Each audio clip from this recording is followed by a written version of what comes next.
Yeah. Yeah. Well, that's good. Yeah. I guess. For me, maybe not for people. Yeah. And it's, Good morning. Today is September 28th, 2023. The time is now 9 a.m. I'm Kevin Day, Chair of the Custer County Board of Commissioners. And I will call this meeting to order. If you do have your cell phones, please silence them at this time. And I did not ask. I did. Okay, I did not ask either of you gentlemen if one of you would like to do the invocation this morning. You tell me if you want me to do it, I'll do it. I'll let you do that. So if you join us for the pledge and for the invocation. I pledge allegiance to the flag of the United States of America and to the republic for which it stands, one nation under God, indivisible, with liberty and justice for all. In prayer, Lord, we just thank you for this wonderful country that we get to live in, for the county, for the resources that you've given us, for the people that live here in this county. Lord, I just ask for your overwhelming blessing upon them and for the wisdom for us three gentlemen and the people in the room to continue to work together to lead this county. And I just asked for your continued blessing upon these meetings in your name. Amen. Amen. Thank you, sir. Welcome. Kelly, could we get a roll call, please? Commissioner Day, Here. Commissioner Canada, Here. Commissioner Evans, Present. County Attorney Dan Slater. Here. And Clerk to the Board Kelly Camper present. And audience introductions. We'll start with you, Sam. Good morning, I'm Sam DiNardo, representative of Darren Ross and DiNardo, CPAs that work on the audit for the county. Morning, Matt Miles. Jim McMahon. James Gilbert. Joni Wilcox. Stephen Woodrocks. morning, Gary Kelly, I'm the singer to Crystal Electric. Bill Parker. Jim Chapman. Len Arrigo. Nadine Peterson. All right, thank you. And we do have some people online as well.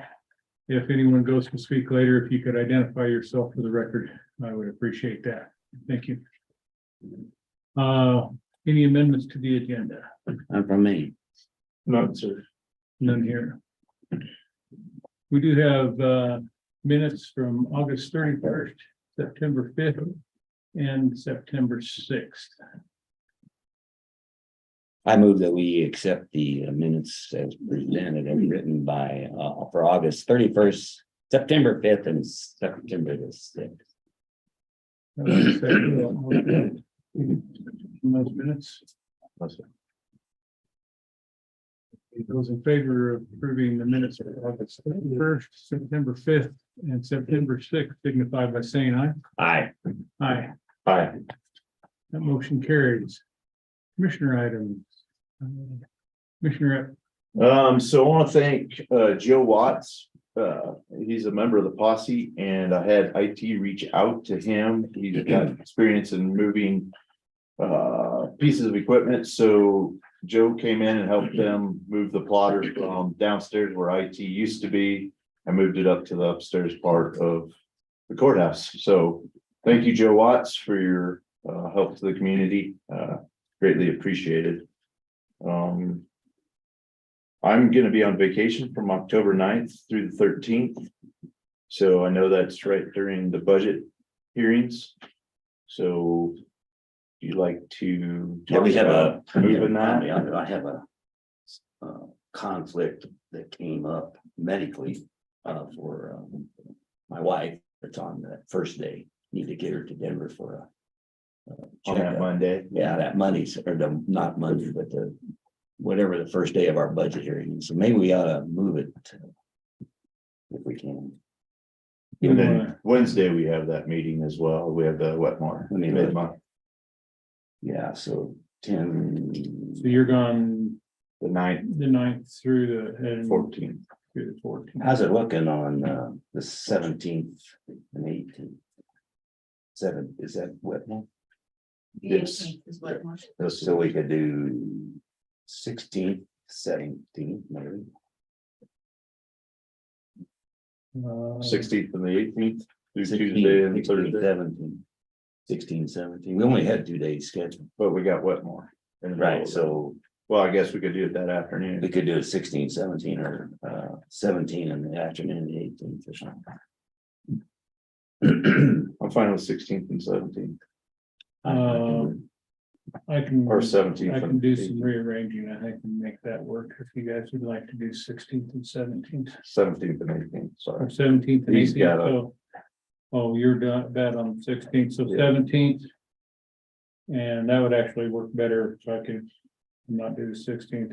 We could do 17th and 18th afternoon. Gotta do that, I can do that. What, Okay. let's make sure that we don't have the Board of Health meeting. Did we decide to do it after that Wetmore meeting? No, we No. didn't, because we're on that second, we're good. I don't think so. Not that I remember. I don't remember. That'll work, 17 in the afternoon, 8. There's an attainable housing on the 17th, but would not have to have me there, so let's do. You wanna do 17th at what time? Start at 9. 9 o'clock. 17th at 9, and what time on the 18th? 1:30.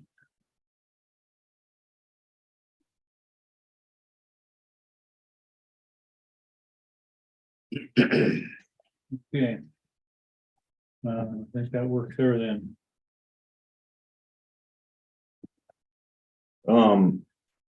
So I did my training with CCI, just the Zoom call, and they made mention that part of the federal's infrastructure grant was roads and bridges. And they said that the state just sent out to all the road and bridge departments that there's $100 and some million for roads and bridges that's available. So all I know is that they said that it had been sent out to the road and bridge departments.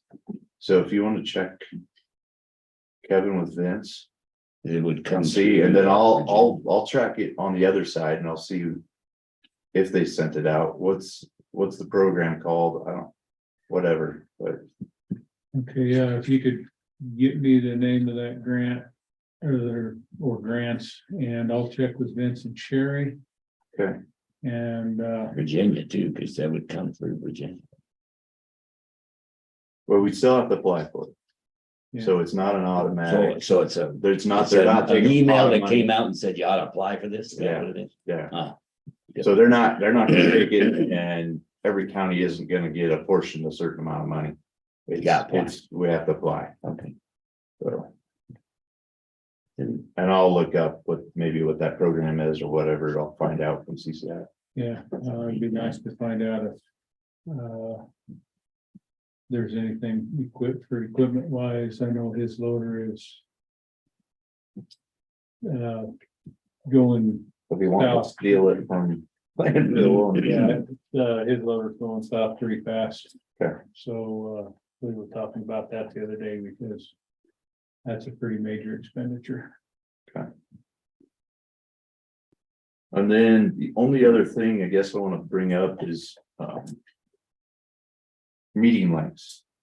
Now, every 50 minutes, we take a 10-minute break, not only for theirs and especially these long meetings.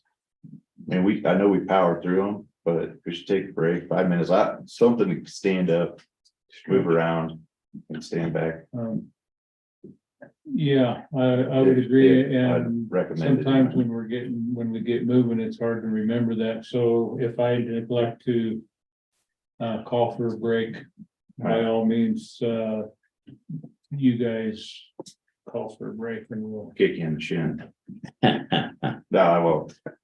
I'll remind you. Good Thank thing. you. Yes, All right, that's a good point, all right. Thanks. all right. Mr. Candace. I have a real pressing report. The report on the TV channels. Had a meeting with the chief engineers of both KKTV and KRDO, and then I got a meeting scheduled with the general manager of each. Turns out, for whatever reasons, the handshake turned into a contract, and the county is on the hook for maintaining those towers and operating. So given that, they said they have no interest in doing that. But I think they will work with us to maintain the electronics. So that's what I'm working on right now. Do we have a copy of this contract? No, Yeah, I think It's- that would be important to see. it was evolving over time, and I asked them if they had a copy of it, so they're digging up what they think they have. We don't, I will tell you that I know I was asked earlier to, I don't mean to interrupt your report, but I was asked a while back to check into Yeah, whether the county has a statutory obligation or anything and. no, we don't, we do not, it never was, it was up to the federal government to make sure free TV was available. And what we agreed to some time ago was to maintain the road so they could get in there and do their job. And what they are doing, they're going through all their inventory to find a transmitter that they will donate to the county. Well, that's one of the things they're working on to do that. To do that, because the equipment that they've got right now is so outdated, they can't fix the one we got for I think KRDO is up, I think KKTV is down. If I'm not, could be the other way around. So I'll be talking with Carrie Blanco is her name with KKTV. She's the general manager for it, and we'll see what they dig up.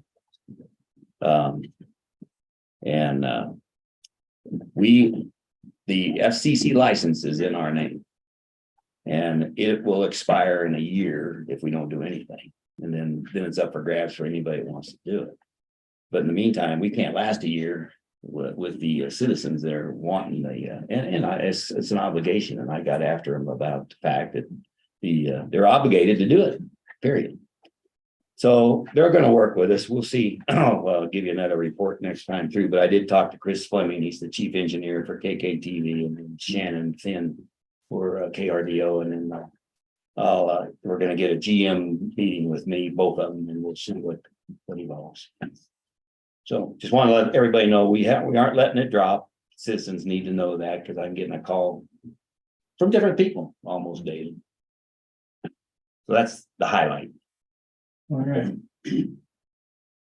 Anything else? No, it's good enough for The other day I ended up, we had a meeting, with, at CDOT in attendance, the state patrol, the captain for this district, Sheriff, Smith was there, and some citizens from down in the Smith subdivision, Greenwood area, in regards to the truck traffic that's traveling down through there. There's a lot of trucks that are probably heavy running through there, excessive speed. That's the exact area where there's been 2 trucks this summer leave the highway. that. And also noise issue with those trucks, or at least part of the trucks. So I think part of that is, I believe they're going to visit with some of the carriers, the state patrol is, but they're also wanting to set up and come up and they're not wanting to set up scales. There's not really a good place to do that here. But they were wanting to use the county scales to weigh some trucks out, because they are a certified set of scales. And I extended the use of the scales to them. We do have a fee. I think it's $10 a truck for the trucks. I was going to ask you gentlemen what you thought about waiving the fees for that particular time when they're weighing these trucks. So does, this is a quick question, Kevin, is somebody from the county gonna have to write the ticket out and hand it to them, or are they gonna do it themselves? Like other people do? If they require a certified set of scales, it would need to be, I believe the only ones at the county would be Kelly or Dave. It would need to be one of the certified scale masters. You know how many truck a day is gonna happen? It'll be a 1-day operation, probably And I 10 doubt it would trucks. be all day. Yeah, there was not anything put on that. You don't mind me asking, I'm impacted by that directly, but also, are you gonna make them drive back up here to be detailed? The state patrol is by statute, they can take them 5 miles out of their way to a set of scales. That's more than 5.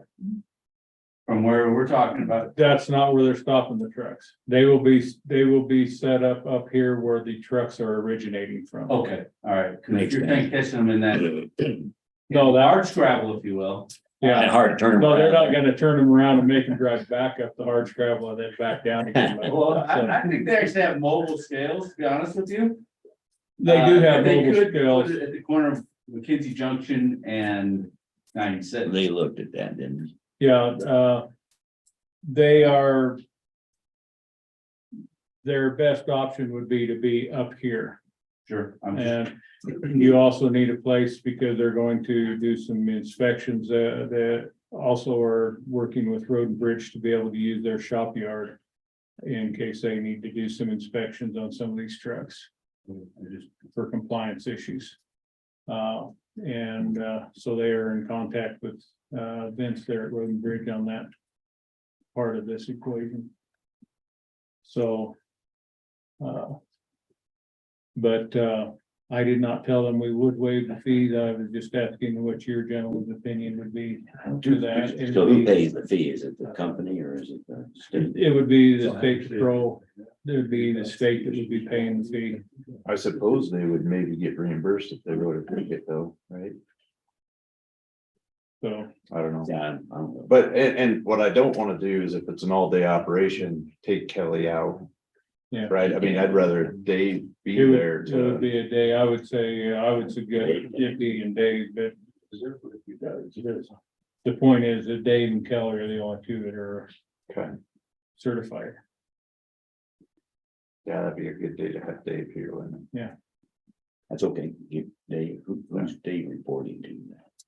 I suppose maybe, Well, so I'll give Dave a heads up that is coming out, Okay. but if we could get a date on that. Yeah, I'll reach out to them and get a date on that. Okay. And I'll let them know then that we're agreeable to waiving those. Okay. All right, Do we need a motion on that, I don't think so. to waive those fees? I move that we waive the fees. I'll second it. okay, so I do have a motion on the floor to waive the scale fees for the operation being conducted by CDOT. When that takes place for one day. Okay. Any further discussion? No, sir. Those in favor? Aye. Aye. Aye. Okay, the only other thing I have here for today is I had stated before that I would read the questions that were presented by the Citizens Committee into the record, and I was planning on doing that at this time. These are the questions that were submitted. Question number 1. Could Kelly Camper have certified the election results any sooner? Why did it take this much time to cure and ratify the election, given that the votes to retain Flower did not change? 2, was certification influenced by the timing of hiring the county manager? 3, an attempt was made in an executive session in May 2023 to hire Braden Wilson as the county manager via a promotion. Bill Candace stopped this from occurring.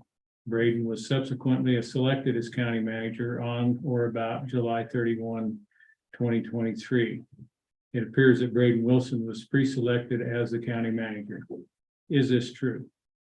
4, if Braden was not pre-selected, were proper and required hiring practices followed?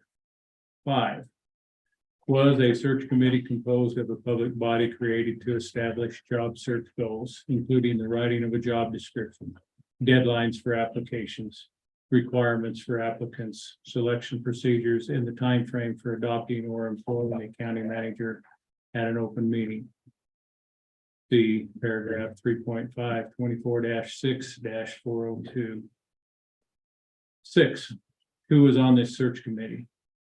7, What applicants applied for the job and what were their qualifications?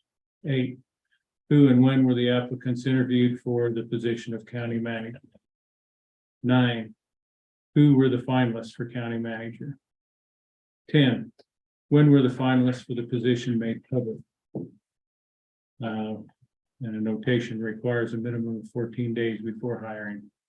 11, where are the records submitted on behalf of the finalists? 12, what made Braden the best qualified applicant over the other applicants? Did Braden officially apply for the position of county manager? If so, where is his application? 13, did Braden write his own job description, designate his own pay, benefits, and severance package, and give himself a 20% raise? 14, were these in line with other county employment positions? 15, where is the executed county manager contract? Who has seen it? We need to see it.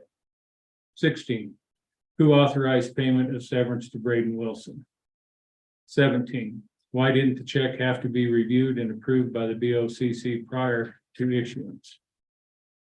18, why did you rush the hiring of Braden Wilson as the county manager rather than take the time to seek the best qualified candidate through a structured solicitation of applicants through multiple sources? 19, during the August 16th, 2023 BOCC meeting, you pushed through a contract with Braden Wilson that included a 6-month severance package that is unique to Custer County, even though there was strong objection from many citizens attending the meeting. It was requested by several people that you wait until the election was ratified on August 22, 2023, in order to take precautionary measures to preclude the county from being liable to a 6-month severance should the new board reverse the hiring of Braden Wilson as the county manager. It was obvious that reversal of the hiring would take place upon the new commissioner coming on the board, yet you moved forward with the contract. How does your action in this regard align with your fiduciary responsibility as county commissioner where you took an oath? 20, was the public educated about how the structure of the county would significantly change if the county manager position was adopted? 21, do county commissioners have the authority to change the structure of the county without the consent of the voters? So if we could have those as part of the record. Got a hard copy and give it to Kevin. Machine. I will get her one. I have notes on this one. So I got one. you have one already. And that is all I have on my commissioner items.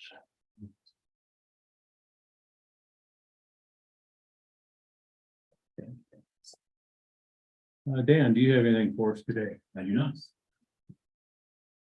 Yeah. So we have anything from you? I just have a question. I would like to know when you guys are going to get an administrative assistant. We need to work on that. Yes. Let me, you're You right. may speak. Okay, Go ahead, here, speak to what that. we had planned was a workshop yesterday. But Lisa got sick. And so that was where we were gonna work the job descriptions, pull them back up, and then we planned then to vote on that in the next meeting, probably on the 3rd. That didn't happen, so we want to do that because there's several things. We need a finance system, I think, and Lisa's working on that, so that's in the works. We need an HR person, and we need a BOCC admin, and then it's all tied together with the PIO too, so we were gonna deconflict those. It has to be done sooner or later, because we need an admin very badly, and I agree, Yes. very badly. And that, and you're doing a great, thank you for doing what you did. By the way, for you that don't know it, Kelly was in a nice conference for the last 2 days. It was a clerk's conference, it was in Salida, was it in Salida? But she still was able to take a look at her emails and still was acting and putting in agenda changes and all that. So I don't blame you for asking. Because you need help. We need help. So that's in the works. Hopefully we can talk about it, at the next meeting. We're gonna try to figure out when we can get that review of all three of those job descriptions. And it matters to do it as quick as we can. Yes, because it's been since June Yeah, and I'm working on a mission. That's all right. yeah, correct. We will prioritize. Thank you. And I'll personally push it. So So what are your guys' schedules for Thursday, the 5th? To hold this workshop. I'm good. Go for it.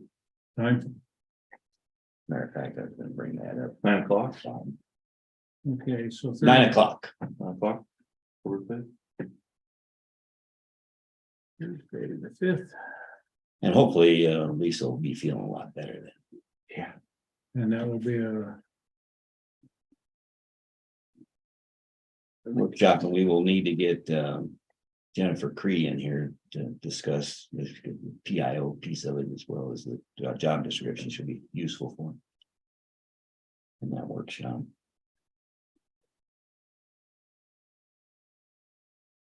And that will be for admin assistant, And PIO, PIO and and HR. HR finance. Yep.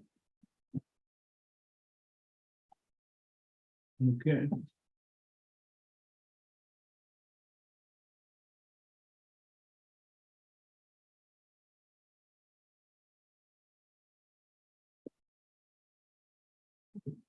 Is that all you had, Kelly?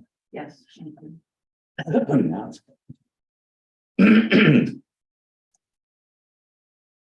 All right, that'll take us to public comment. If someone has anything they would like to speak to at this time. Yes, ma'am. You have 3 minutes. Nadine Peterson. Thank you for reading those questions into the record. The questions are from the citizens of Custer County. And the citizens who elected you all as coordinators. The same citizens would like to hear your answers to the questions read into the record. That's why I'm asking you to read your answers in a public meeting so all citizens can be informed. Thank you. And also have the answers attached to the minutes. And I normally would not respond, but I will respond to your request there. I do not, and when I spoke to you and Joy the other day, I voiced this as well. I met with you guys prepared to give you the answers you were asking, except for the ones that I would not be able to give you the answers to. There were 2 of them on there that I would not give you an answer to. In regards to applicants and their names and things of that nature. The BOCC meeting is a business meeting. When this began, I told you, when you had your findings, you would be allowed an opportunity to bring those back to us. I do not believe it's prudent for me to sit here and answer these questions during our BOCC meetings at this time, because I feel that is disruptive. And so I would be, I met with you to give you those answers the other day. You chose actually not to ask most of the questions on that list to me. You had some questions for me, but not. There was a lot of them, and I asked whether you wanted to ask the rest of those questions, and you guys chose not to. So I do not feel it is appropriate to do that during a BOCC meeting. You may respond, yes. Yes, we did meet with you. What we really wanted though was, instead of you answering, just you, not the entire board, but just you answering to these questions. It's like we wanted to have the entire board answer the question. And you did in, in the last few months, you spent many hours of board meetings going over contracts with Braden, job description, whatever it was. You spent many hours at board meetings doing that. So I don't think it would take that long to put these answers in a board meeting for all the public to hear, not just two people. Everyone. Thank you.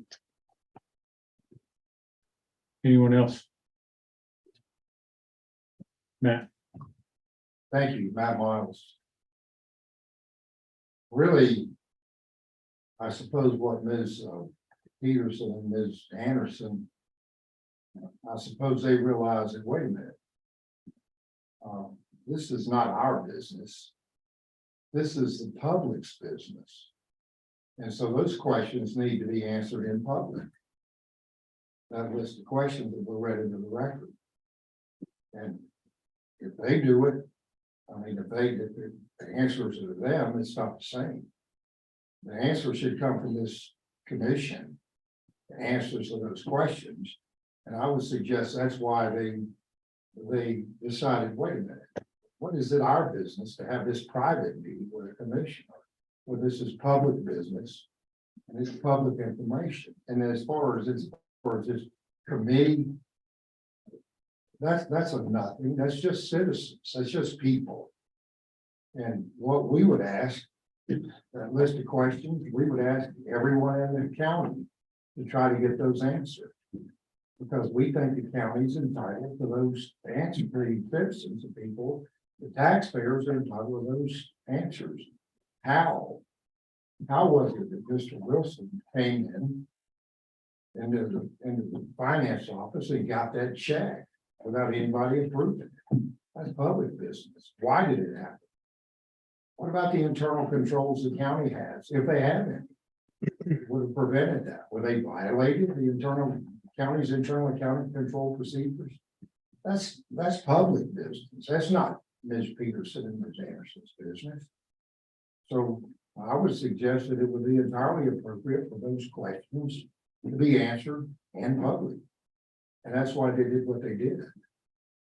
That's why they said, wait a minute, we don't have any business getting this ourselves. This is a public information. Should be just answered and disseminated, and that's what we would ask. Thank you. Leonard Rigo. Another thing to point out is you just mentioned that some questions you wouldn't answer, like who the applicants were. According to the open meetings statute, it's required that you do that. Okay, secondly, Kevin, you're making unilateral decisions. You got Bill and you got Lucas. So I would suggest that they get to be part of your decision, that you can't just stonewall us. It's like Matt said, this is public information. Everything we're doing is transparent. We're not trying to hide anything, and we're not headhunting. What we're trying to do is reveal the truth, the absolute truth. I don't know why you're snickering, it's true. No, Okay. I would We just want, respectfully disagree, sir. well, we Go want ahead. the truth. I'll debate with you all day long. Yeah. I'll put my resume up against your resume anytime you want to do it. Okay? The way you push this thing through, the public doesn't like it, and they want to know. You said in the executive session, you don't work for us, you represent us. Well, sir, who do you work for if you I don't would work for the respectfully voters? disagree with that. That was not my statement. That either. was your statement. No, it was not my statement, sir. That was Tom that said that? It was not my statement. Well, excuse me, Yes, but your commissioners, you're working together. And if you do not work for the voters, who do you work for? I'd I like do to know work for that. the voters, Okay, so. all of the voters, sir. Okay, well, we're representing the voters. That's who we represent. We're representing the county. Yes, sir. And everywhere I go, I'll tell you what, I get comments from people. We sure hope that you guys are able to ferret out what happened with this county manager. It doesn't look like it was ran above board, and we want to know what the truth is. So the answers, not only should you read them in the public record, you should put them in writing for the public to see. It should be transparency. Thank you.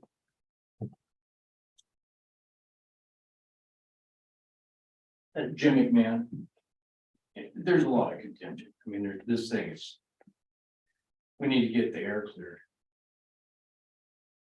And I think the biggest problem that took place here was the lack of transparency. It was kind of apparent that the statute that was put in place is to protect the situation and safeguard it. For your protection as well as the transparency of the hiring of such an important position. And those questions kind of shed light with the person that was intimate with this whole thing, actually put it on the floor. You started it. You started it there. Yes. Not answering those questions and being, just open and honest, saying we were this and this happened then, and go through that procedure of that statute, the law that you have to follow in order to safeguard everybody that's involved in it.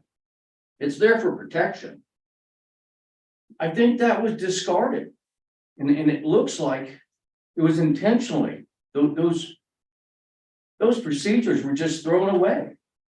Wasn't upright or clearly, it just doesn't look very good at all with what happened. And then we have a situation where a man quit his job. He was free falling. A man with children, right? Did Brady married with kids? Or no? No kids. No kids. So that's that's a situation that was created by you. That's very, and then the severance thing, you had to give him some kind of severance. He quit his job.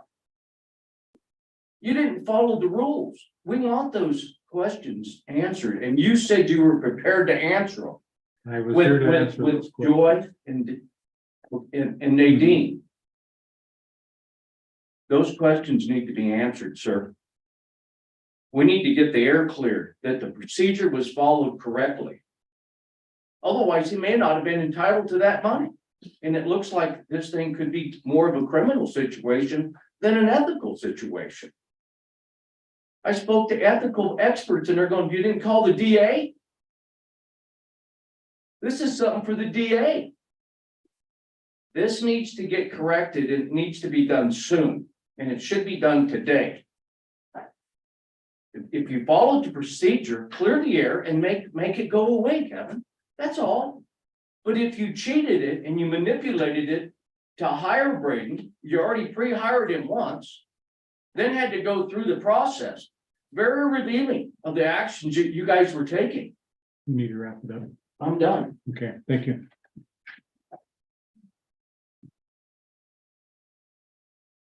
I have just a brief comment, Matt Miles.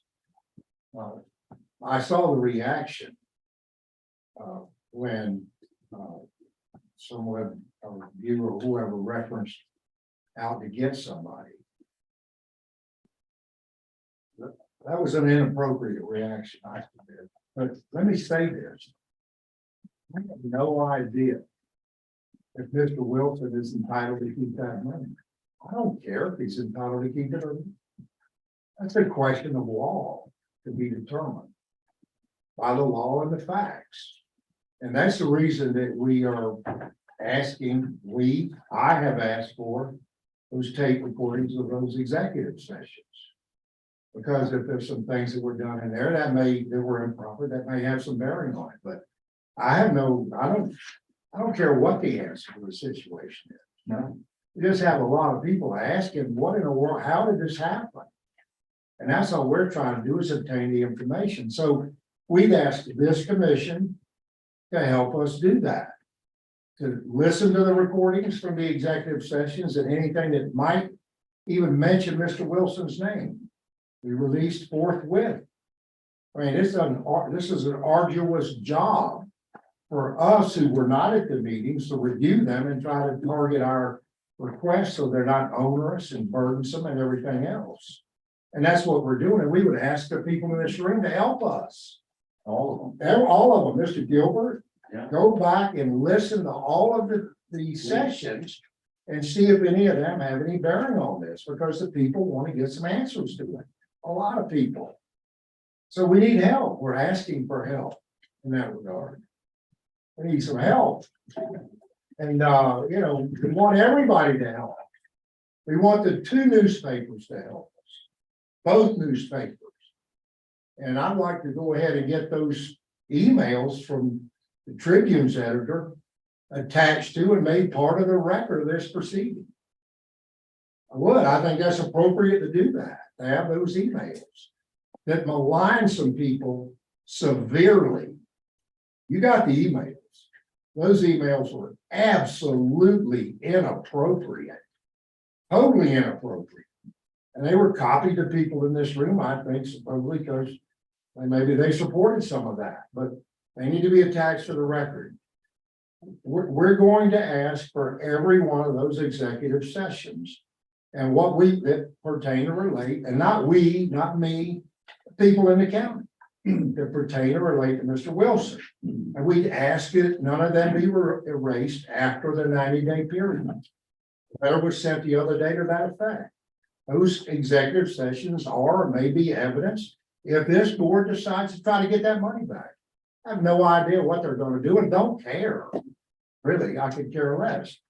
But we need those. And we're also going to ask for the telephone emails and the text messages by and between the commission and Mr. Wilson and anybody else that pertain to, and have asked for those records that pertain or relate to this situation with Mr. Wilson, and that we over $50,000. And we've asked for that, and we'd like the commission to help us get those records so we can disseminate them immediately to the public upon receipt of them.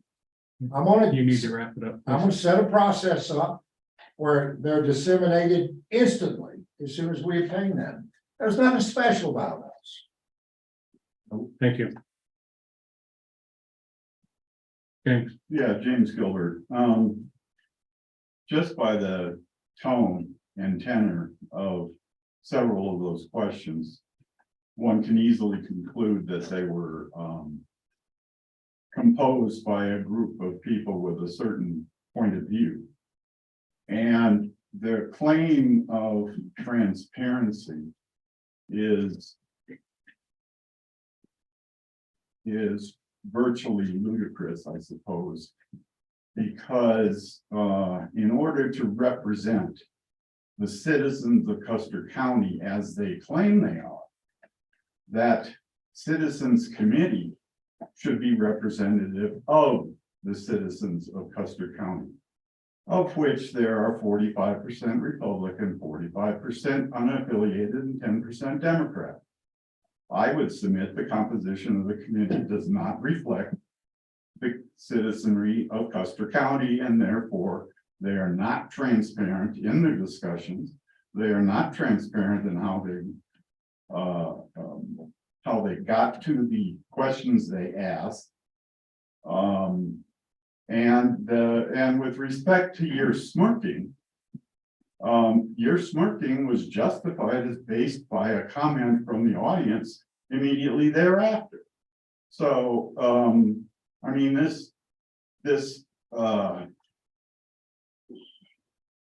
hypocrisy is really quite galling. Unless and until this committee really represents citizens of Custer County, their demands and requests should be viewed with skepticism by the board.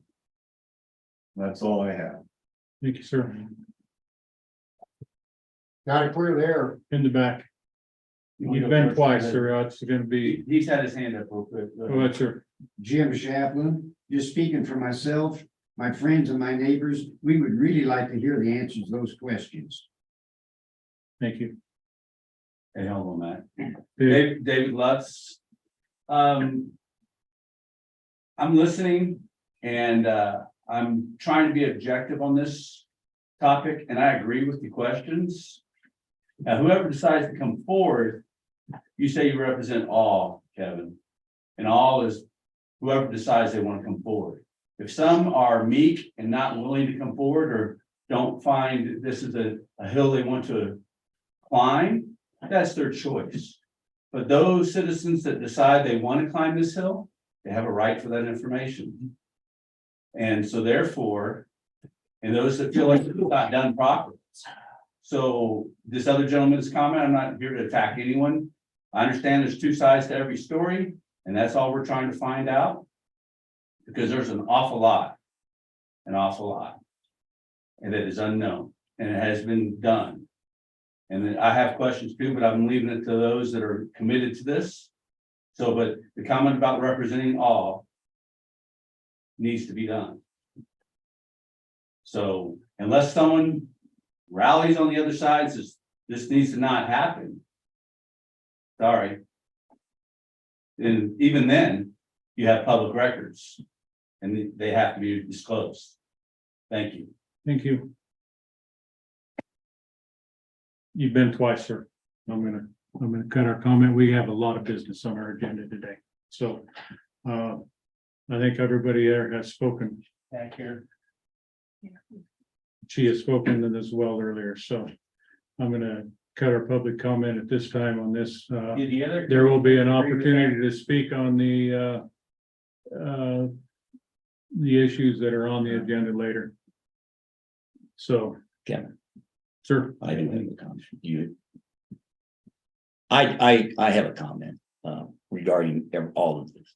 Transparency is the name of the game.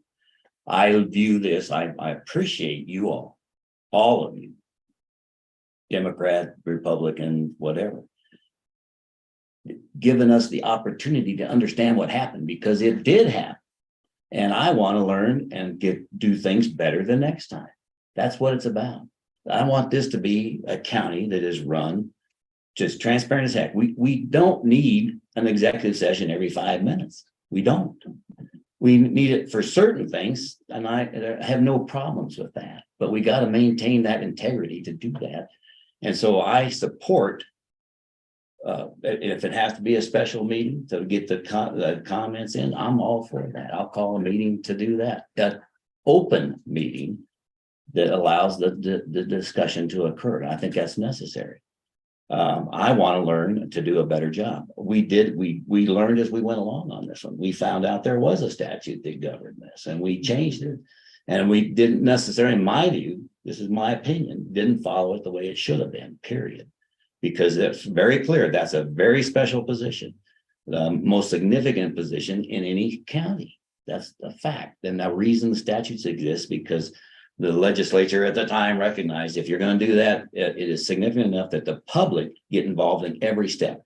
It did say you had the right, the minute those applications are made public, it is submitted, they are public. They are public record. You can get the applications and you can see them. And the finalists were supposed to have been vetted in the public. We didn't do that. No. So we had one finals. Well, we call it a finals. That's crazy. That's not the intent of that at all. So if we can learn by it and I'm not saying the county manager is good or bad. I'm saying it's the process that matters, that we continue to grow this county in a way that makes it a first-class county governed by the people, with the people, and the county employees as well involved in the steps. And that's the steps that we're taking forward from here to do better. So I want to learn so that when we get the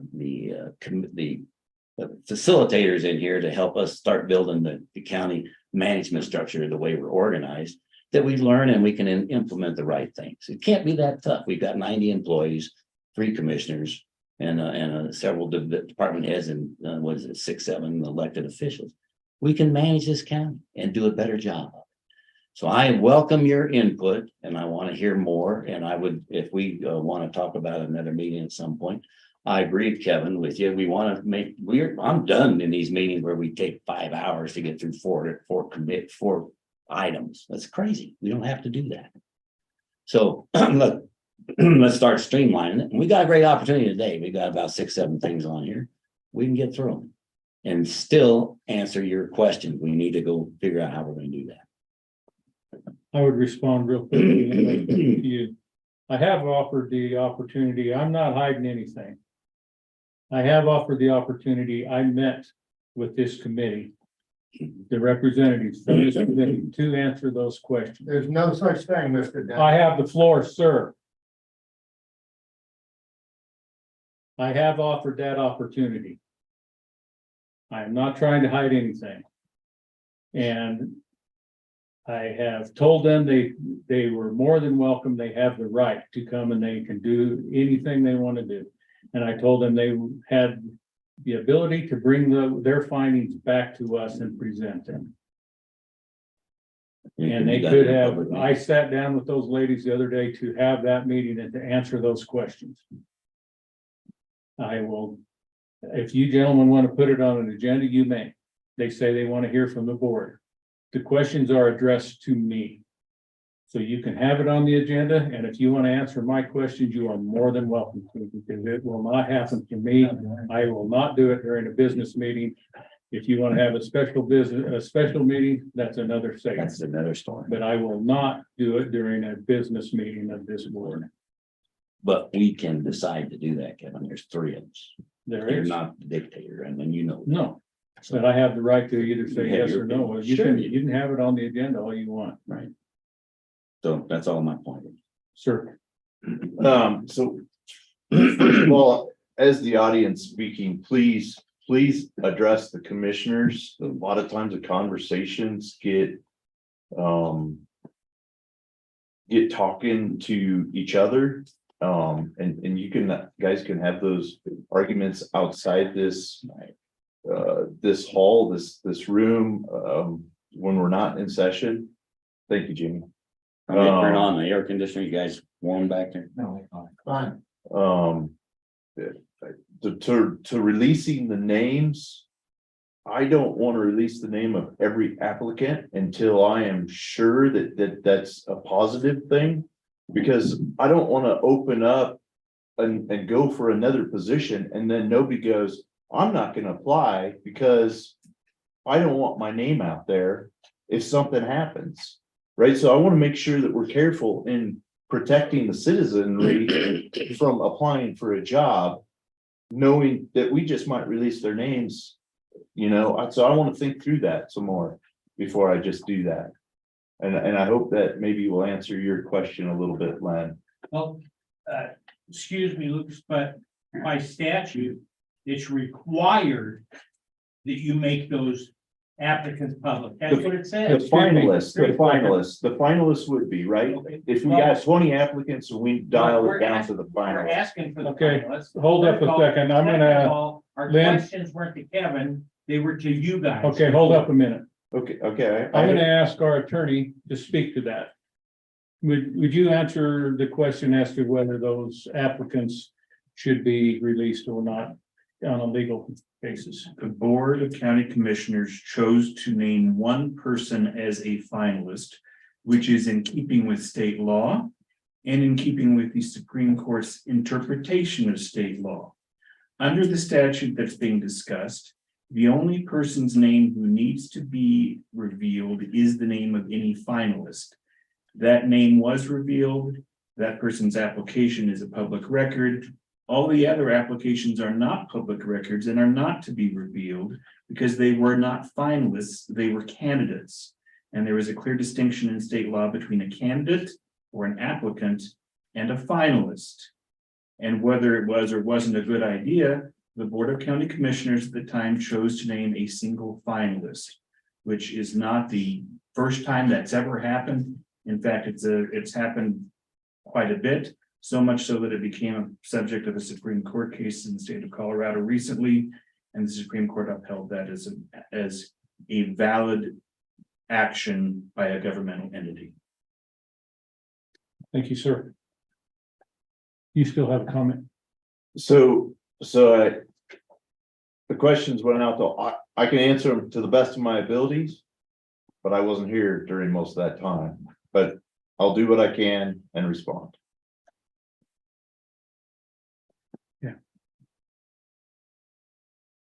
Any unfinished business? I need to make a comment, Mr. Day. No, sir. You've been on the floor twice, 3 times already, so there will be a spot for additional public comment later in the meeting, sir. You have attributed things to me that aren't true. I need to defend myself here. You may speak again at the next public comment. Thank you. Unfinished business. None. Okay, Let's take a break. thank you, sir. You're welcome. Okay, it's easy to miss that. We'll return at 10 a.m.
You have those on your computer.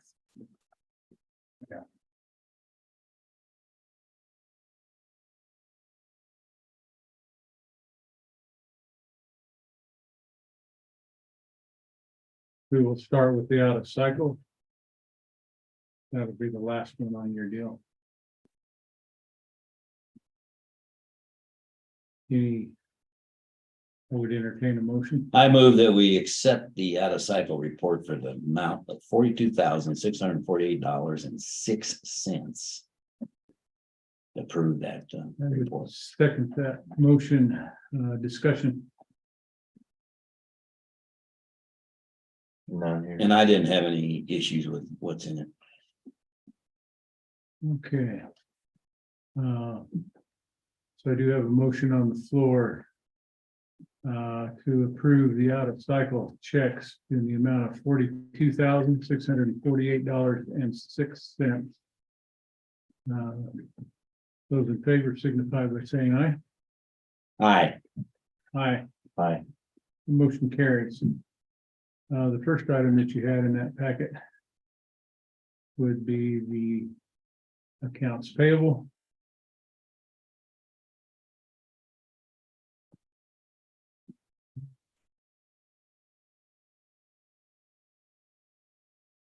I would move that we approve the accounts payable as presented for $504,738.13. I'll second. Discussion.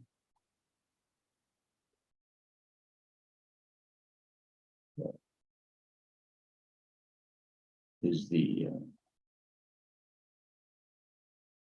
yeah, no. That's right now. Okay, None speak. From you. no more. Okay, so there's a motion on the floor to approve the accounts payable in the sum of $504,738.13. Those in favor signify by saying aye. Aye. Aye. Aye. That motion carries.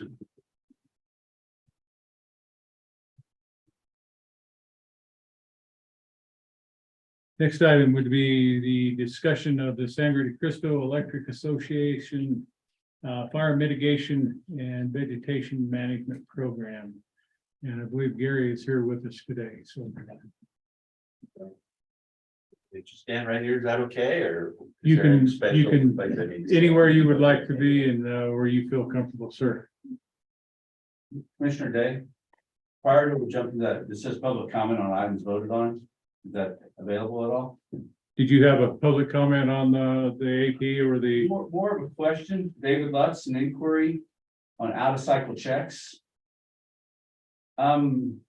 I have knowledge of some other county that when any out of cycle check is cut above a certain dollar amount, it requires certain approvals and signatures.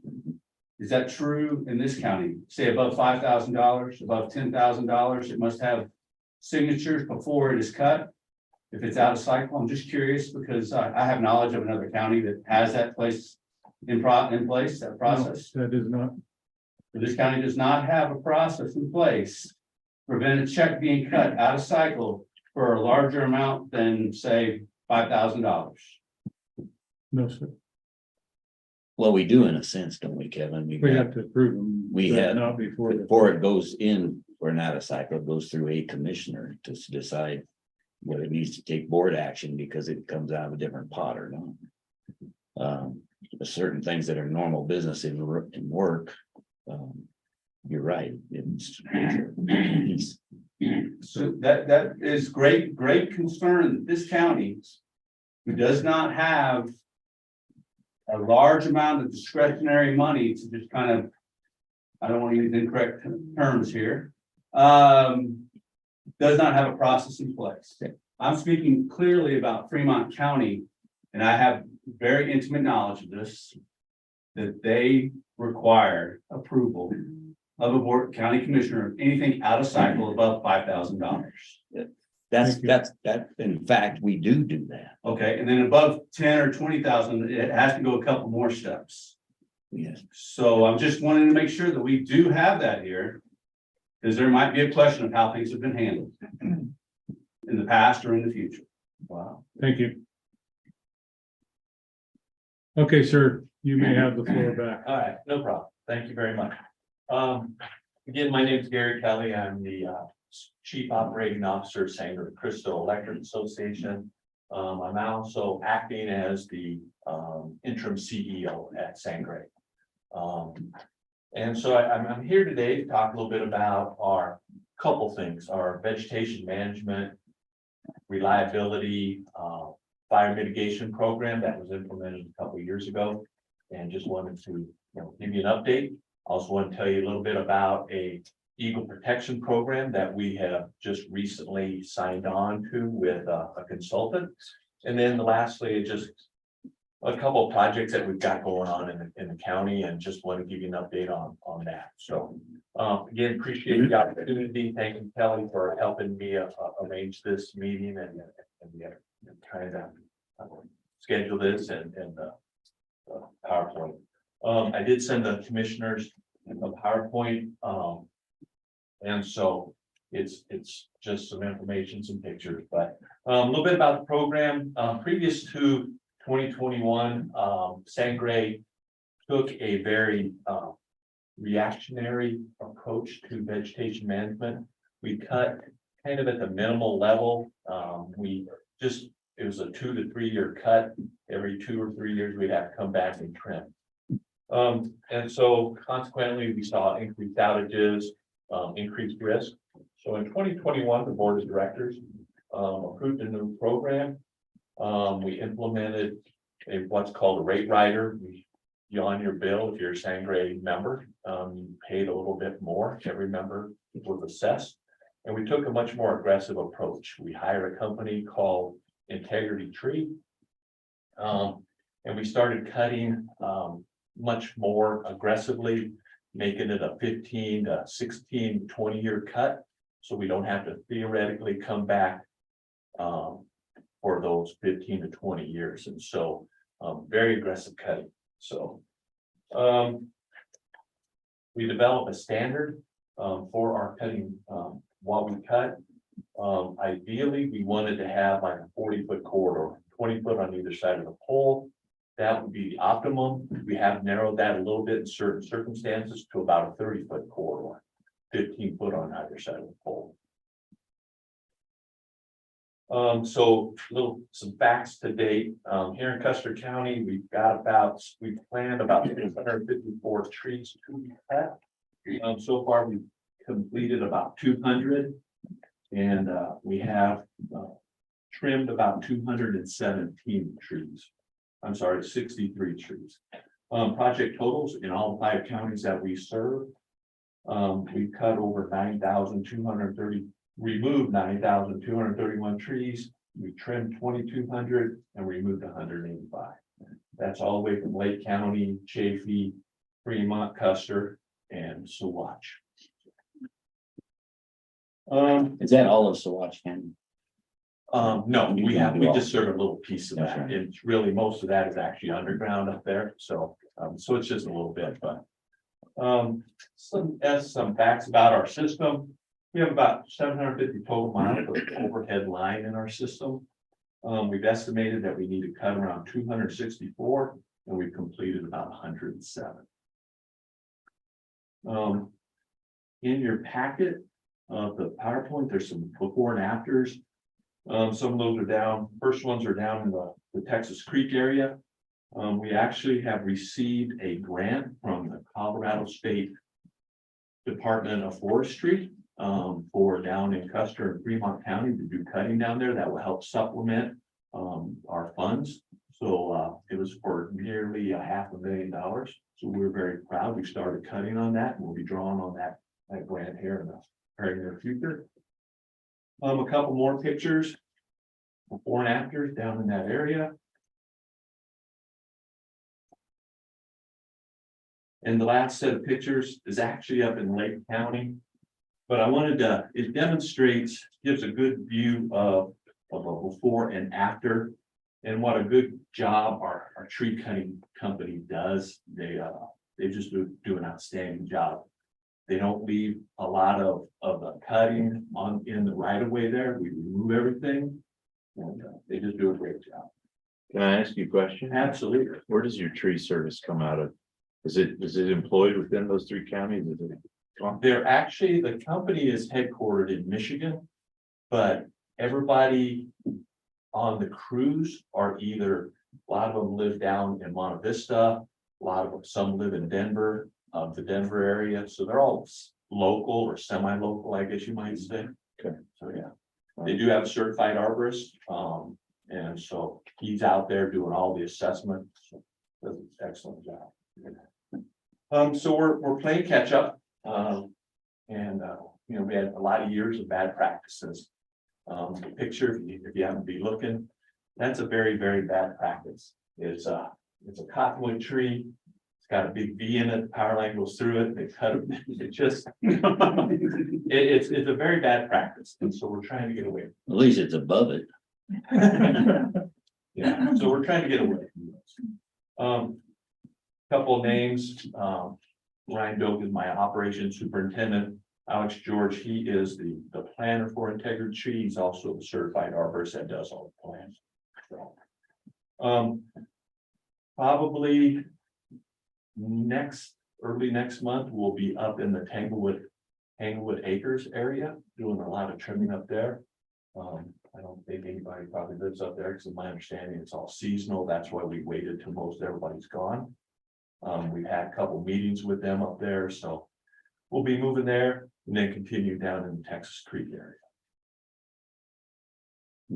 area. Next thing I wanted to talk to you about was SDCEA is working with a company called EDM. They're an environmental company.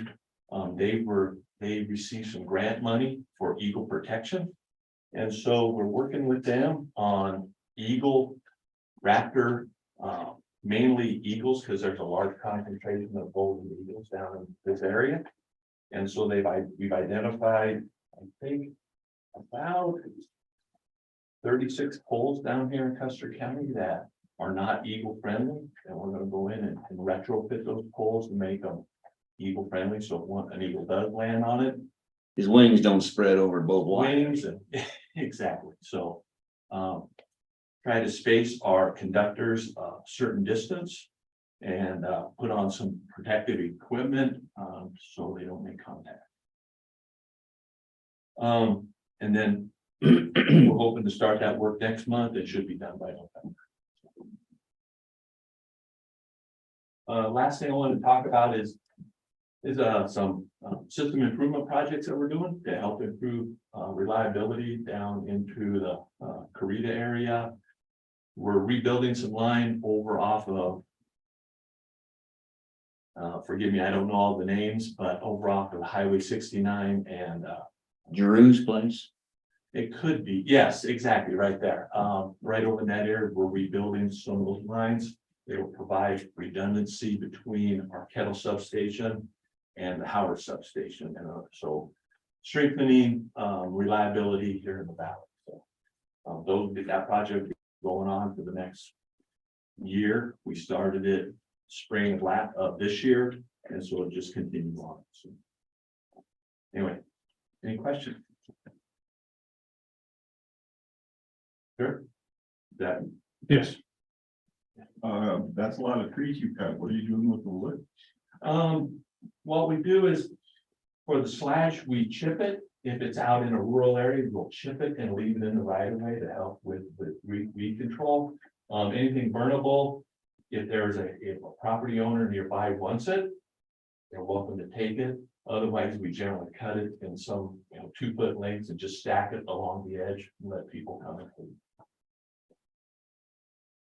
The people in Tanglewood Acres don't want the wood, so we're trying to find a place to pull it out of there. So they'll be stacking it somewhere outside.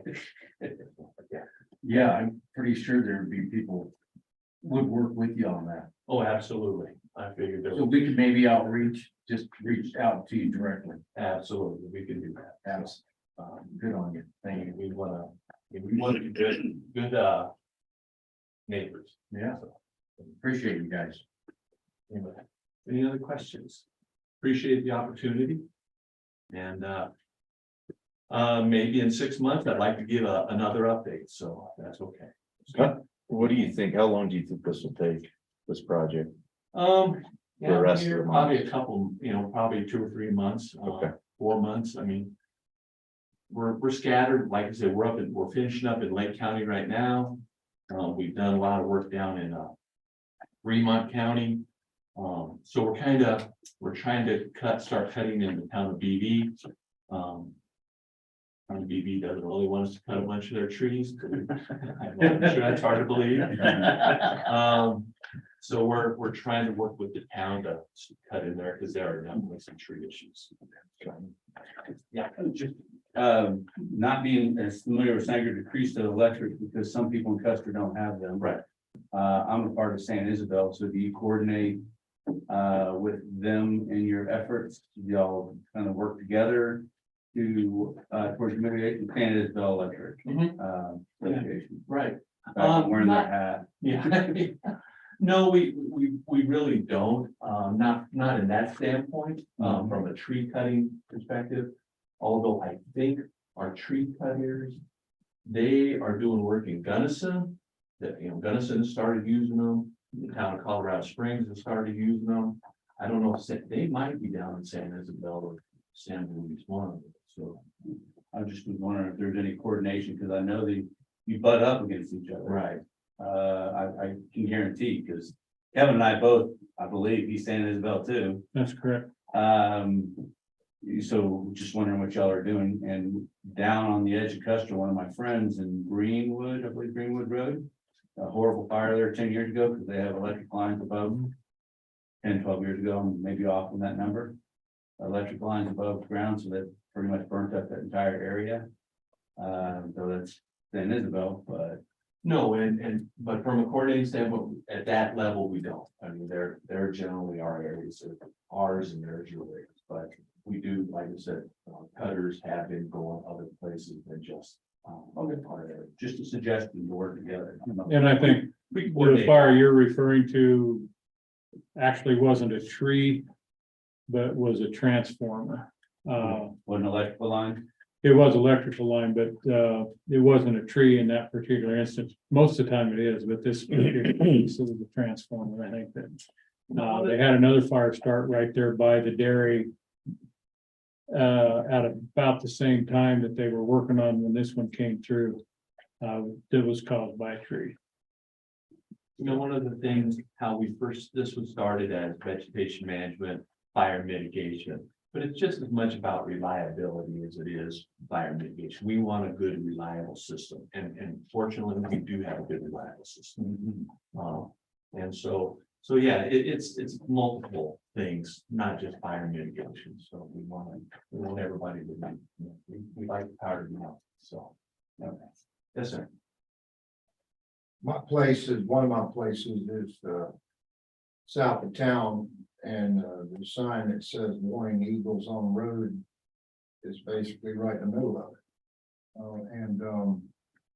Several years ago, I had an arrangement with the staking crew at the time that Senator Krista was going to move the power poles out of my hay meadow, where they present obviously a hazard to mowing and all. You gotta watch them, but I'm familiar with the situation. The poles they're the primary hazard. There's a pole in the ground and the overhead lines, any guy wires. And so they had agreed, Sangre de Cristo had agreed to move the poles. And I went out they sent me a survey. I went out with a staking guy. And I said, look, I don't know what the survey is, but mark where the poles are going to be. And he said, right here. I said, that's fine with me, whatever, take a picture, I'll sign it, that's where they're going to stay. Indeed, I let Sangre de Cristo put one pole in. And I said, well, just put it wherever you need, on my property to help my neighbor, where they need the power. But I don't want it in the field, I want it close to the fence line. So in the meantime, I'd asked if they bury the power over, and they said, no, it costs too much. And so I got kind of the second best alternative, but then, and I'll say this flat out, it was a guy from Michigan that was down here for a while and just reneged on the whole deal and said, no, we're not we're gonna put the poles back where they were, and, so problem I had really initially was they went out there without telling me when they shouldn't have, it really rutted up my meadow, got stuck, crews got stuck. And I still haven't finished fixing it all. But, we've got eagles there, and I like those eagles because they kill the prairie dogs. So I appreciate what you're doing, but it would be really nice if you guys could either put the poles back where you agreed to, which is much further away from where the eagles hunt. And I offer to help install the poles. You could use sand or whatever I could do, I would help.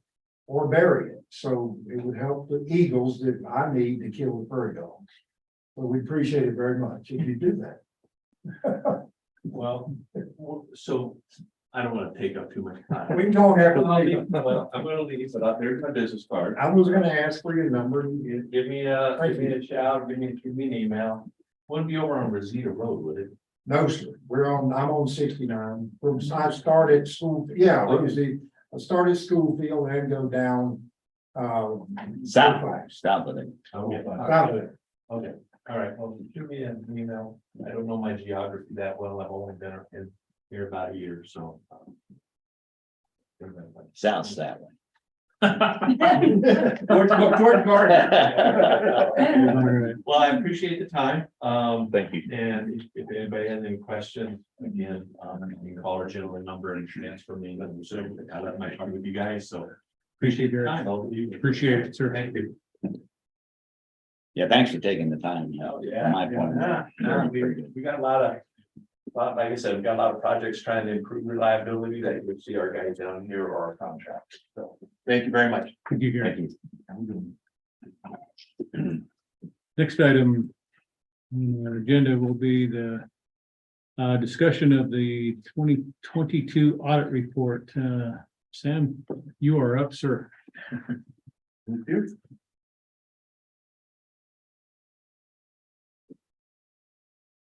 Light reading for you, Dane. Thanks,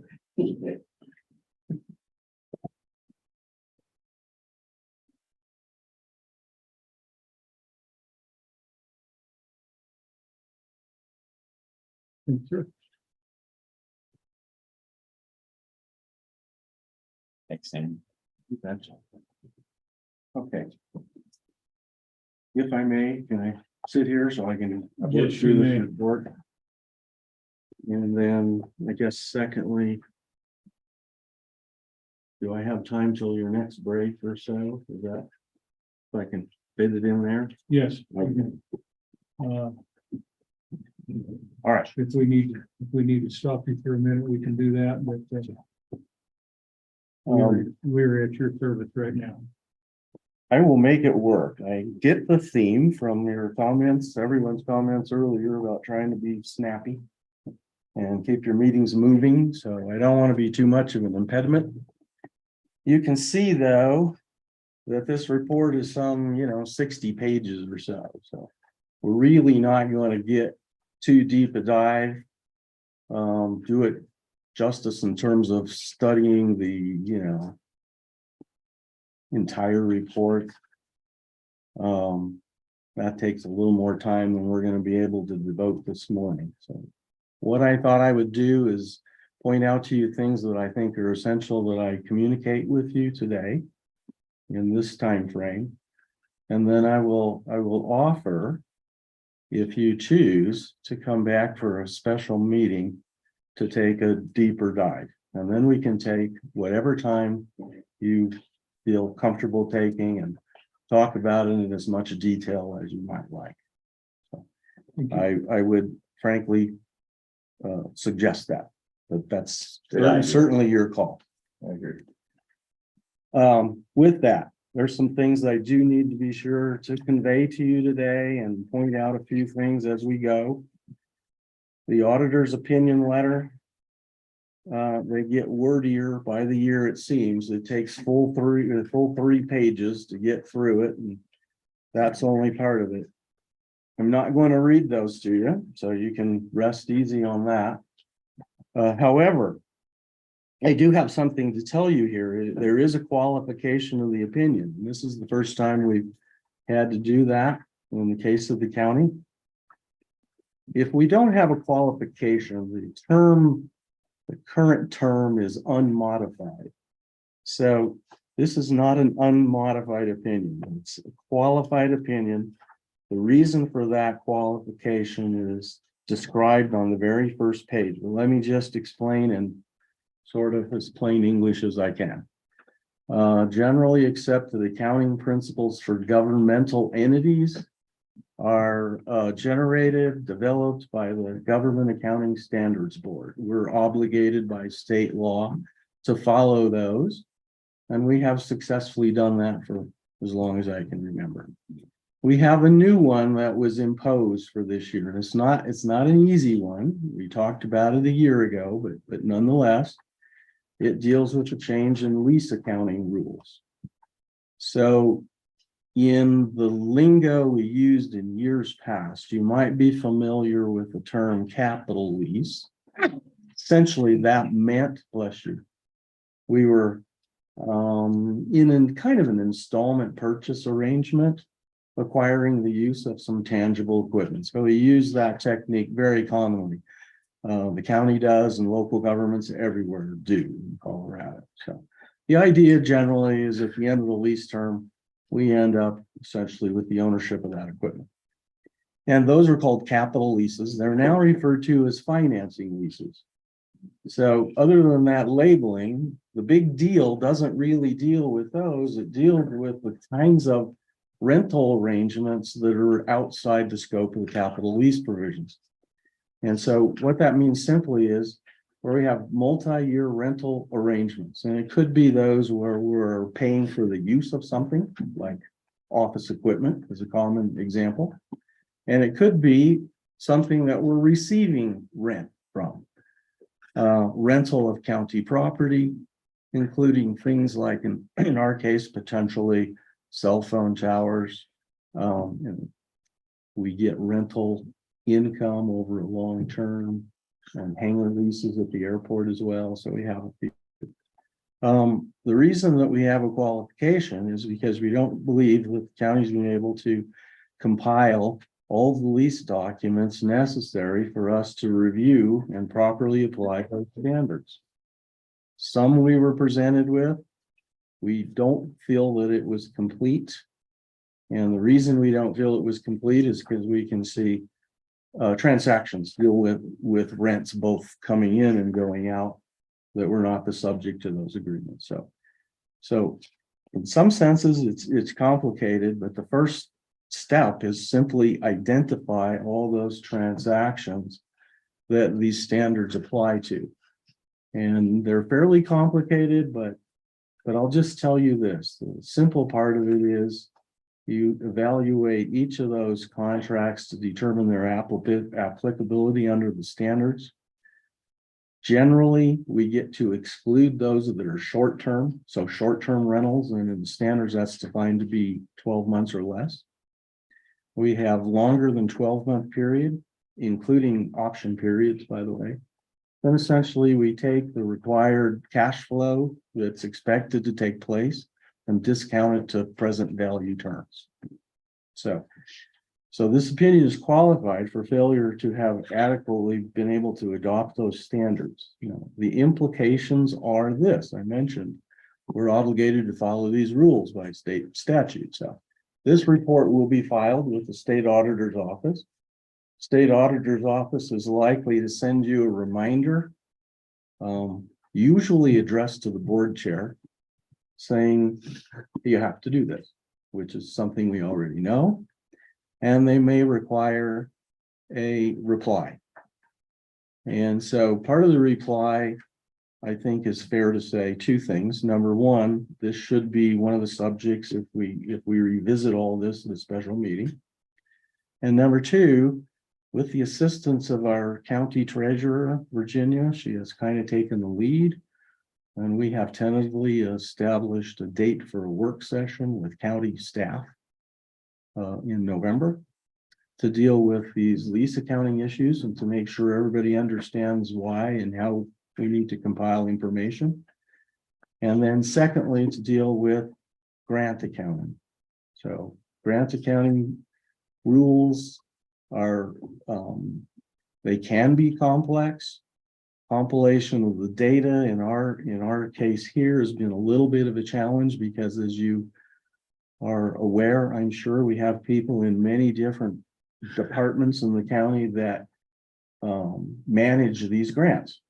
And so let's just say our practices for compiling that data and documentation is not consistent.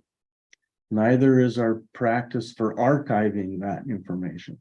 So some of these are generated in one office or the another, and yet not always communicated to the other offices that should have an involvement, such as the treasurer's office, finance, budget, and clerk's office. So we'll try to address those two major issues at that work session. My recollection is Virginia requested November 16th, but I'm not certain of that because it's on my calendar. But that would be separate from the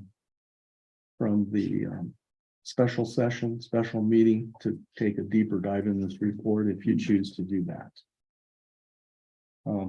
You can stop me with questions along the way if you like, but otherwise I'll keep going. So beyond that, there's a section of the report that's entitled Management's Discussion and Analysis. And it's identified within the report by lowercase Roman numerals. While it says it's management's discussion and analysis, understand that the standards provide some constraints as to the information that's included there. And essentially what it is financial statement tables with some narrative observations that are extracted from the body of the basic financial statement. So once this report is finalized and becomes a matter of public record, people interested in the county's finances that maybe don't want to take the time, have the interest in studying the entire document, can focus on that management's discussion and analysis piece and get some idea about what the county does, where we get our revenues, what we spend it on, and then maybe an idea about whether our financial position is improving or deteriorating, as the case may be. So since those numbers are extracted from the basic financial statements, we kind of skip to that section if we may. It begins with the first of two government-wide financial statements, we call them, on page 4. That's a statement of net position. In the olden days, which wasn't all that long ago, we called them balance sheets sometimes. It's the same general information. Understand here that it's a compilation of all the activities of county government, not sorted out in the funds that you're accustomed to seeing in your internal financial statements or in your budget documents. And so it's kind of, they're consolidated. They also include long-term assets and liabilities. So we blend in capital assets, land depreciation, or land, buildings, equipment, and depreciation, and long-term liabilities. Long-term liabilities in our case, the most prominent of which are some of the capital lease arrangements that I mentioned to you earlier that still have outstanding balances on them. And we also have compensated absences included in that total. Compensated absences meaning that based on our leave policies, county employees earn time off. And at December 31st, we measure what an approximate liability for that would be at that date. It's that simple. And then we also have a liability, since we operate a landfill in this county, for closure and post-closure costs. And so we have to estimate the liability for that the closure. You have to put a cap on the trenches as they're filled. And then we have a federally statutory mandated obligation to maintain that for 30 years after closure. So you actually have engineering reports that are updated. Now the statute requires every 5 years. We use those engineering reports and sort of move forward with data to estimate that liability. Move forward meaning each year we have an idea of the material that's been deposited and how much of the trench has been filled and ready to be covered.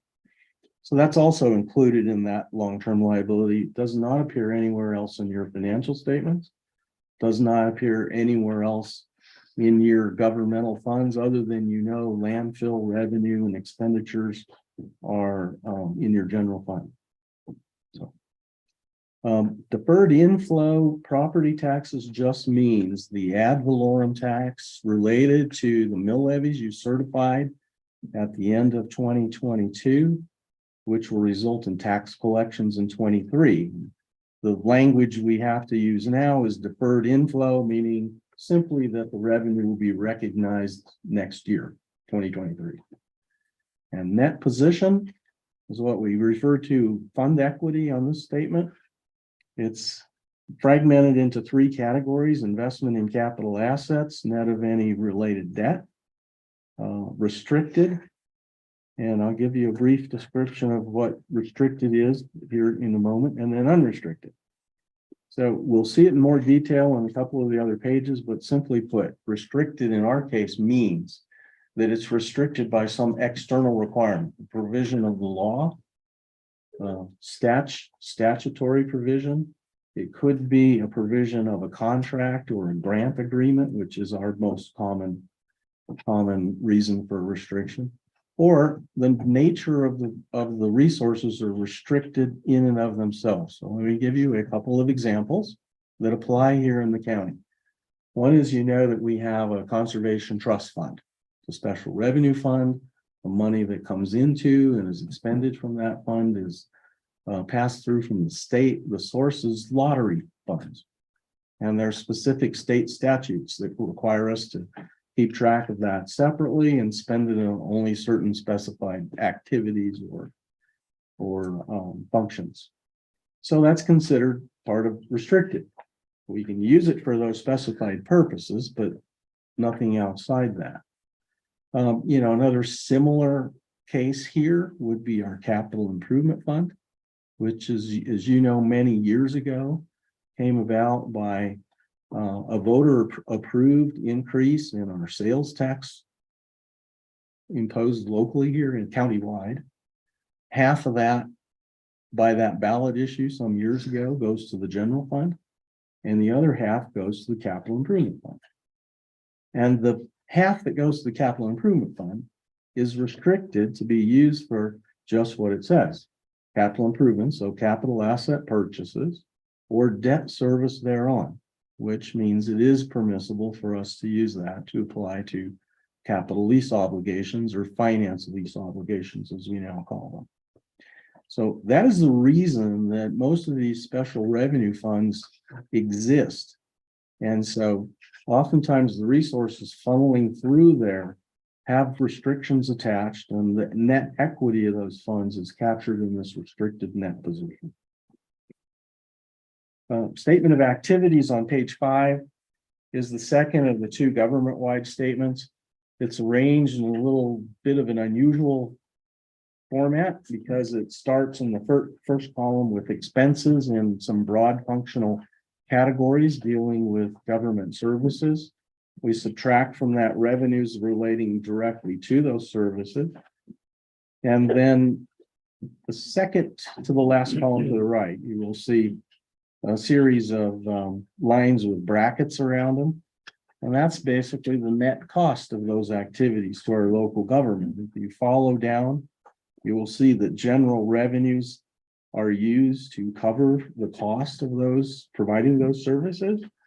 Most significantly in our case is ad valorem taxes, specific ownership taxes, sales and use taxes, highway user taxes, lodging and tourism taxes, and investment income. Basically what that tells us. Remember that these 2 statements are prepared on the basis of full accrual accounting concepts. So we accrue any expenses or liabilities as best they can be measured at the end of the year. This statement, you will notice the 3rd line up from the bottom is entitled changes in net position. That's as close as we come to calling something net income. But I will tell you that if you have third-party statement users such as bond underwriters and lending institutions, they understand that to mean as close as we come in a governmental setting of identifying something as net profit. And it does include full accrual accounting, including an element for depreciation on tangible assets that we use in government functions. Those government-wide statements are followed by something that will look a little more familiar. On page 6, this is back to using the old lingo balance sheet. And you'll see it's arranged in columnar format. General fund, road and bridge, human services, capital improvement have columns unto themselves. And then we have other governmental funds. I will explain that the reason for that is not because we run out of columns on this page, which we would, but the real reason is the general fund and what we define as major special revenue funds are required to be displayed in a column unto themselves. Major special revenue funds in our case are road and bridge, human services, and capital improvement funds. The reason they're major is not because they're by their nature more important than anything else. It's a mathematical test. If asset liabilities, revenue, or expenses exceeds a certain percentage of the government-wide totals, then they're by definition major. So these three funds satisfy that definition. And you can see at a glance here that in the assets, now we do not include long-term assets nor long-term liabilities if you scan below that. So assets are cash and receivables for the most part. Liabilities are current period accounts payable or accruals. And we have some, you'll notice a line there says due to county funds. What that means is we have funds that kind of do business with one another, if you will. And so sometimes we have money in one fund that needs to be dispersed to another fund. Sometimes it could be things like we buy things. For example, sometimes we have county departments that buy fuel and pay back road and bridge, which is where all the fuel purchases take place. Other times it's because we have had transactions taking place in one place that should have been in another, meaning simply that revenue was not credited to the correct fund, or in our case, one of the things we will discuss at the workshop dealing with grants accounting is that we've had some occasions where the grant revenue was credited to one fund and the grant expenditures were paid out of another fund. So the residual, to sort of true that up, if you will, is captured in this due to and due from.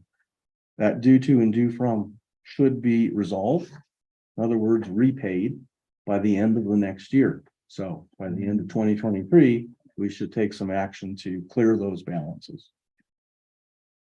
You'll notice if you follow down. Was that significant? A lot of big problem, little problem?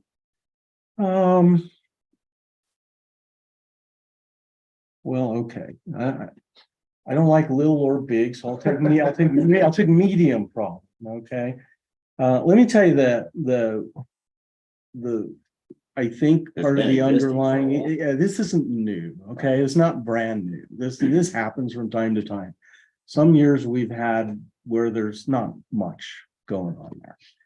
This seems to have been exacerbated a little bit by the conversion to the new software system 2 years ago, and maybe some some confusion about where some of those things should have got credited or paid to or from. I think it's being slowly ironed out now. But so it's overall, are we a deteriorating position or? No, we'll look at that. It doesn't really address the residual like our financial position. It's sort of a matter of mechanics, but it can have some unpleasant side effects, okay? So when we look in the footnotes, we'll notice. Who is this guy? Jordan, can you mute the mics? The famous Thank you. auditor. Yeah, I'm surprised you hadn't heard. Sorry about that, sir. It's okay. There's times where I could ask the same question. Okay. Following down on that page. You notice fund equity is sorted out into some categories with different labels. Non-spendable, restricted, committed, assigned, and unassigned. So let me tell you real quickly, what do those mean? Non-spendable means simply the nature of the asset can't be reappropriated for further expenditure. So you'll notice that in road and bridge column. Inventory was 204,132. Non-spendable 204,132. We already spent it. We have the inventory. So we can't, well, it's an element of our assets. We can't reappropriate it for future spending. Restricted is just what it says. I described to you earlier some of the nature of the restrictions that we have here. In addition to those that are unique by statute, contract, grant, etc., we also have our Tabor Reserve, which is mandatory. The county's policy has always been to have each fund recognize its share of that Tabor Reserve, and it's included in those restricted amounts. And committed means by action of our highest authority of our governing body, which is all of you, Board of Commissioners, we have identified certain funds for certain uses. And so that 174,000 you see there has been, even though you may not have thought of it as committed, it kind of is. It relates to landfill expansion, where we've targeted certain revenues and assets to provide for that cost, and the new judicial center. So those are committed. Those are not restricted, meaning that by action of the board, you could change the nature of that commitment and reapply it in wherever in your good judgment it's best used. Assigned typically deals with, and as you can see, that column next to the total other governmental funds is smaller special revenue funds. I will direct you to those in a moment, but those essentially, it's fund equity that's used for the purpose of that fund, but not necessarily restricted by statute, contract, or et cetera. And the residual is unassigned, and you will notice that the only place that exists is in the general fund. I will quickly skip page 7. That's a reconciliation to the government-wide. Page 8 is revenues and expenditures by fund. So let's get right down to it. Bill's observation or question. General fund, right down the column. What happened? Revenues were $7,094,000. Expenditures and transfers about $6,472,000. That left us with a change. We don't call it net income here, remember, we just say it's a change in fund balance, but it was an upward change, a positive number, $621,641. So when that goes up, we usually can think that that's an improvement in our working capital position, if nothing else. Road and bridge, you can see, had a small negative. We spent $86,953 more than our current revenue.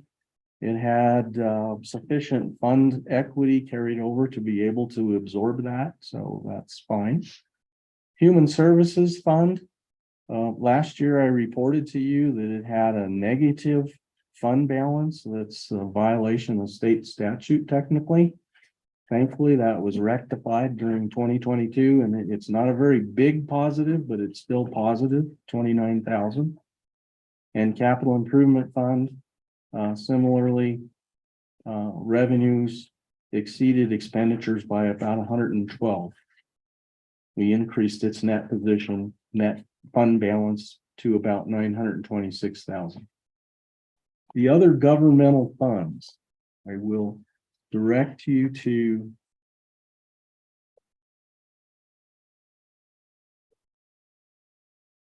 soon as I find the page.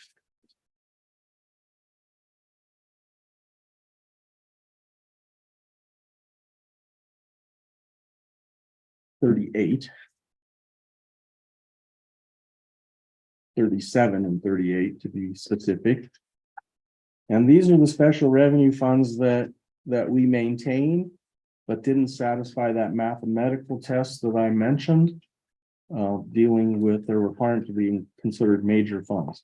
These are the contingent fund, conservation trust, emergency services fund, airport, and Custer County Lodging and Tourism Fund. Contingent fund is just what it says. There's generally no activity in there. It does not have at the present time, a revenue stream dedicated to itself. So there's no income or expense. That money is considered assigned because it is not restricted by some external statutory requirement. In other words, it's available for your consideration and use. In this area. Or anywhere. Any appropriate business of the county. Good. Conservation Trust Fund I mentioned earlier, Emergency Services Fund is just what it says. There's generally some grant revenue as well as tax revenue going back into there. Its fund position is positive. Airport Fund, you all know about it. It generates revenue sometimes from grants and donations, as well as some charges for services. Those charges are typically sale of fuel and revenue from hangar leases. And then expenses are, any number of things at the airport, some capital improvement in some years, not this year, maintenance projects of one sort or another. You can see a transfer taking place. That 60,000 is the only operating transfer the county had.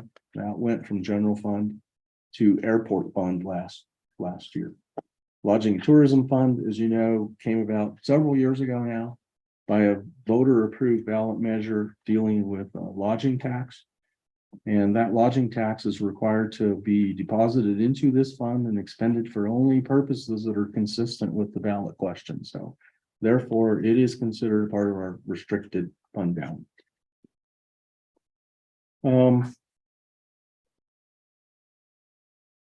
The only other compliance related matter that I wanted to bring to your attention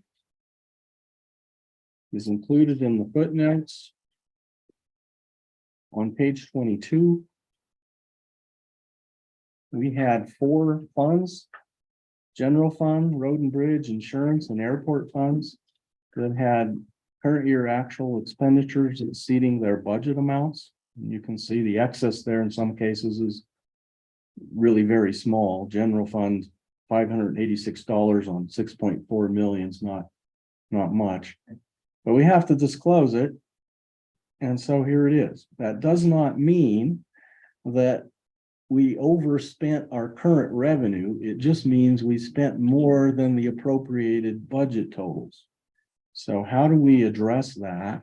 We can address that by reviewing and perhaps considering budget amendments. Sometimes they are an amendment of several line items in a fund. Sometimes it could be what we call a supplemental budget. If we're dealing with, say, for example, a revenue source that materialized sometime after we adopted our budget, but so we just deal with that separately. Grant is a common example. When we have a grant comes in during the year, we didn't anticipate the receipt or the related expenditures when we last adopted our budget or any amendments. So we can simply supplement the existing budgets. It's more of an add-on than it is an amendment, but it serves the same purpose to increase our spending authority. Back to Bill's question on the due to, due from, and you may not have known you were asking this question, but why did we have this? Well, some of the reason is when we have occasions where the revenue or expense didn't initially end up in the right fund, or we have some occasions where the grant revenue was offset by grant expenditures, and so therefore it netted to a small number rather than the gross amounts of revenue and expenditures. it may lead us to not adequately consider what budget amendments are necessary. So the implications of getting that right are, hopefully, make sure you have good data when you make decisions on those budget documents. So my watch says we're nearing 11. And we have a choice here. And the choice is we go for a long time more and look in a lot of detail, where I can entertain questions, if you will. And if you would like I say, I would be more than happy to come back to a special session and take a deeper dive at some time. Well, I'll ask a question Yes, first. then. yes, sir. Is, are we have anything we're alarmed about that needs critical looking at right now? Can we wait to the next session? Yes, we can. We can. The two things, when we say, well, what do we need to do right now? This report is due to be filed with the state auditor's office September 30th.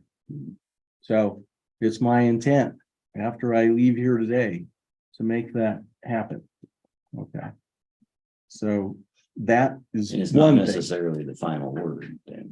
It is. I will put this in final form. So it's stamped draft here, so that we have a chance to review it with you, let you ask questions, but really the numbers here are not going to And we change. weren't gonna change it. They're not going to change. The only thing that'll change, and I'll tell you, every time I look at this, and it's been several, trust me, I see a little typo or something that I don't like. So, so we'll do a little pretty enough, but other than that, it's ready to be put in its final form with your approval. Is it normal that we look at the draft the day before you have to? Or is it just how our No. meetings came out? Well, part of it is that. Part of it is this process has taken a long time this year. And so hopefully you can understand when I mentioned, well, we were unable to properly implement the new lease standards. And we have other standards I'm talking about that you're going to have to implement for 23. And the workshop related to the grant accounting all relates to the fact that compiling this data has proven to be difficult here. And we've And gotten it's because away. of the conversion. Part of it was a conversion. Part of it is, I know that there was repeated requests went out to some of the departments for lease documents, and some responded and some didn't. Who the requests come from?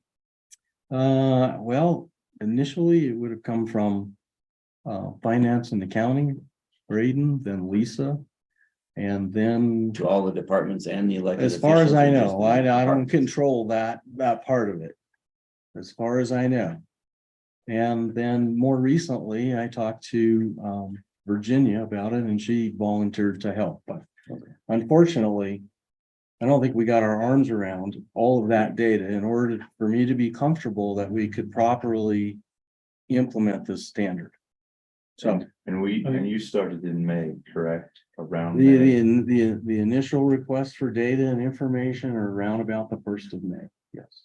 Yeah, I would suggest that it would be good for the board to have this workshop that's being suggested. Mhm. There's a number of issues beginning on page 53 through page 60 that I think it would be important to have Lisa in on. There are a number of things in here that are have apparently been issues. I mean, they're not significant, major, oh my God, we're in trouble issues, but they're issues that I would like to not see on next year's audit. And if we can have Lisa in here, and I don't know if Virginia needs to be in here or not, but at least Lisa to kind of come up with some sort of plan for how we address this before next May, and we have to come back and do it. Yes. Mr. DiNardo. No, I thank you for that, Dan, and I'll tell you the discussions we've had so far are this. Obviously, our first and most important task was to make sure we get this thing filed by the due date. Beyond that, it's also our suggestion, and I have talked a little bit to Kelly and Virginia so far. Not so much to Lisa, because We were ready to kind of have that conversation. She was ill, so that's gonna be something we'll revisit with her, but some of the issues with making some of the, or completing some of the key reconciliations after the conversion to new software, we're still struggling with. So that's part of the problem here. And we have offered to come back up and work with those folks and kind of try to troubleshoot that. That means. That means, DIC, and you- I don't know that I think it's a software issue at this point. I think it's, And Lisa has mentioned needing to sit down with you yes. about. So we think that part of it is, that's separate from this workshop sort of thing that I mentioned to you that Virginia has tried to orchestrate. Our major focus in that workshop is going to be addressing the lease accounting rules so that we're sure that we can complete proper adoption for 2023. And to make sure that all the departments and or people within those departments that work on these grants understand what kind of information they're obligated to compile and have prepared and when. And make sure that we have a methodology to archive this data so that it's not so dependent on each of the individuals in those various departments. So what happens if you don't file it? Is there an explosion in Pueblo at your company or no? No.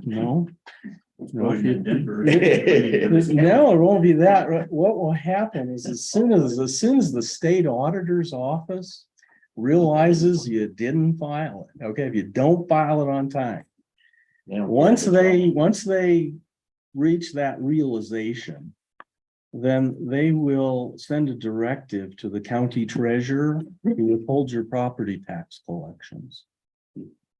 So that's what happens. And that stays that way until you comply.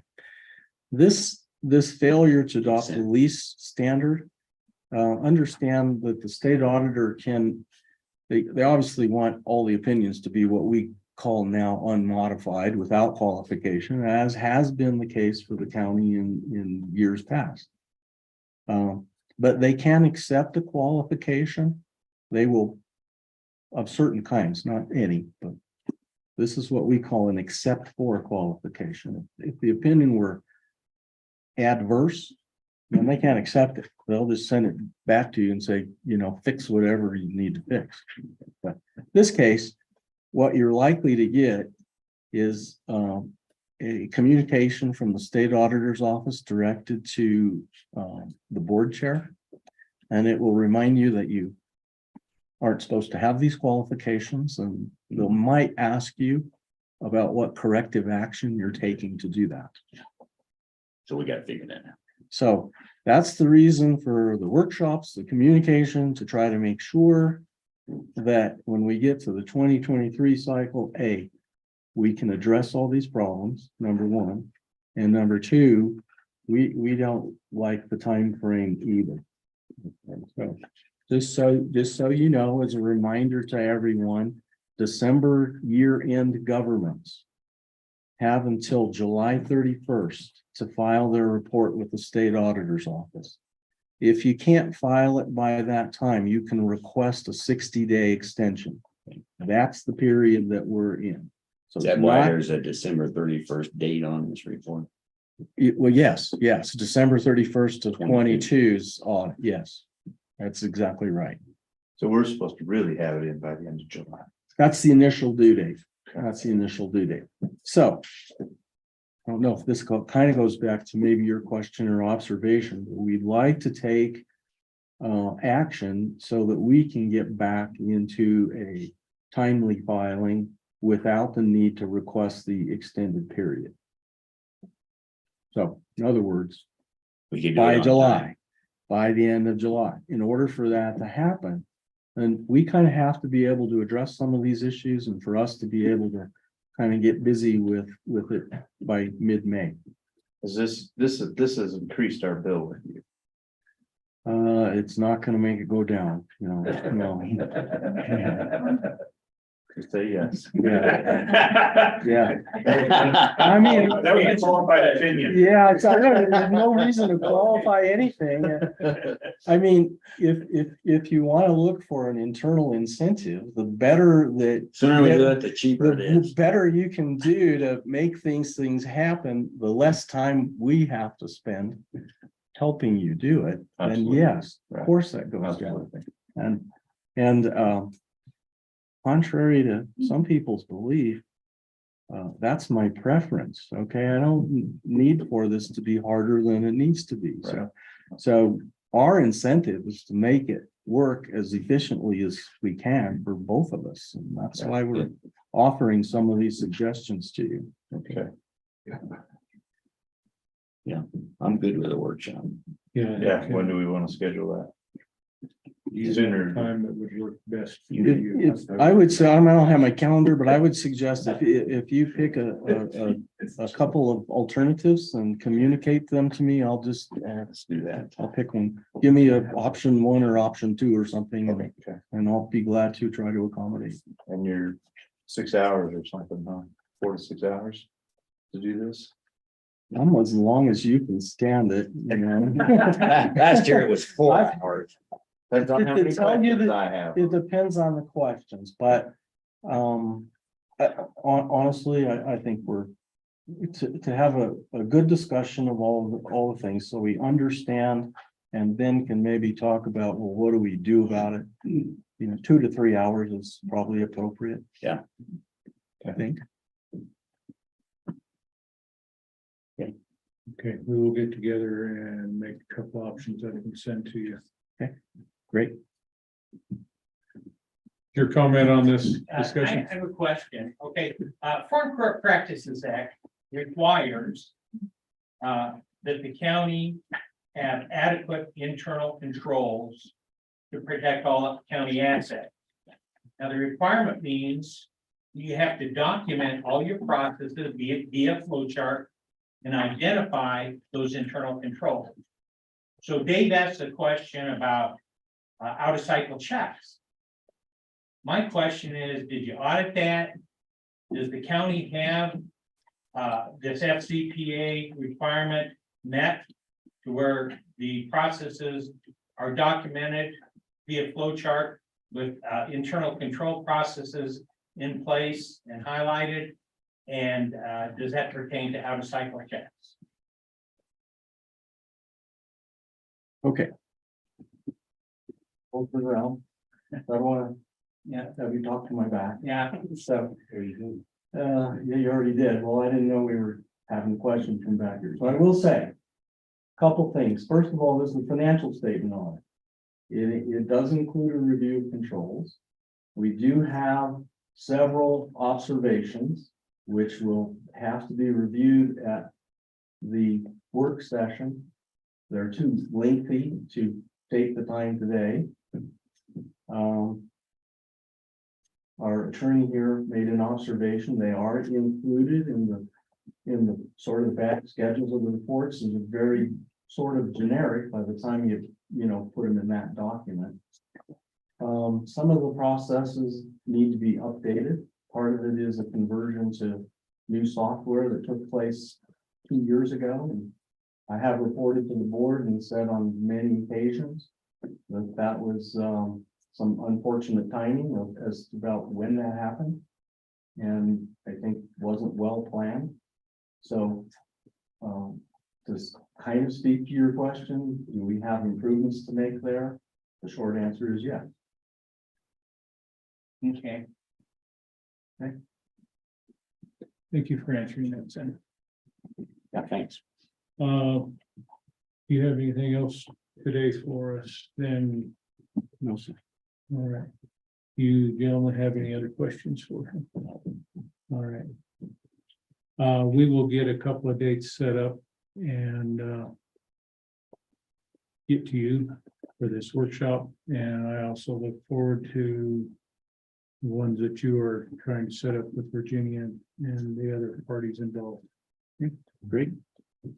Thank you all for your time and attention. And we'll be back. You have a comment? I had And go ahead, state your name. Okay, thank you. Who was in charge of the budget during this, time that we're auditing? Who was in? You have a comment, it's a comment at Yeah, this it's a- time, and not a back and forth. It's- We allowed one question, we're gonna go to comments. You can ask a question, but that may not be answered. Thank you. All right, Sam, thank you very much. Thank you all.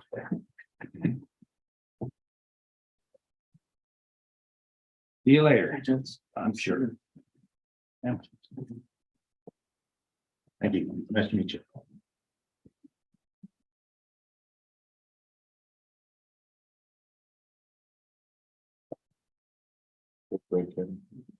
Yes, we'll take a quick break. It's 11:13. We'll be back.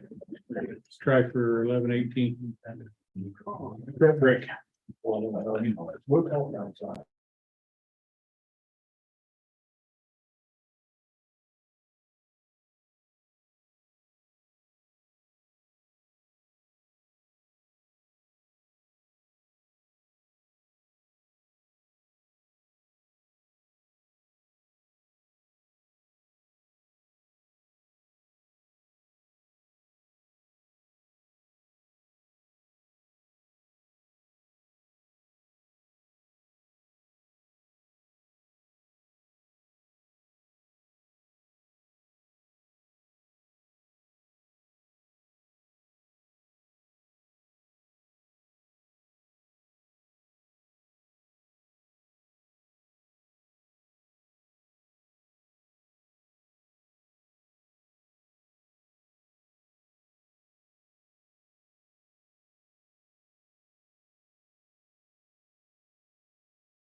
All righty, and so if you could open that bid for us at this time. Like Karnak. Karnak, the answer is, Should I just read it or? Yeah. Dear sirs, we, Michael L. Castendick and Laurelyn L. Castendick, do wish to bid on and subsequently purchase the north half of Lot 5, Block 126, Town of Silver Cliff, Colorado. We currently own lots 4, 6, and the south half of Lot 5. Please find enclosed a personal check for $500, which represents our bid on the said north half of Lot 5. And the signatures and contact. And I don't believe we have the plat or anything in front of us today. We did have it at a prior meeting. yeah, we looked at it and we asked them to put a bid in. And I believe that you had reached out to, or someone had reached out to all the adjoining. The only adjoining property owner was Chuck Rorick, and I gave him a plat. He looked at it, did border his piece of ground, and he signed a statement, said he's not interested in purchasing it. Okay. There's a, Yeah, there it is, right? yeah. You wanna look at it? And I remembered seeing it. I don't know if you were in attendance at that time or not. No, I wasn't, but I looked at that. So it's an unimproved lot that'll never be improved. There's no power going to it, no water. He's using it just for his own barn.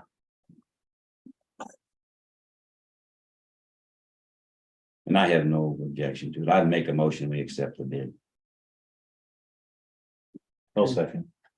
Okay, so I have a motion on the floor to accept the bid for the north half of Lot 5, Block 126 in the town of Silver Cliff from the Castendicks.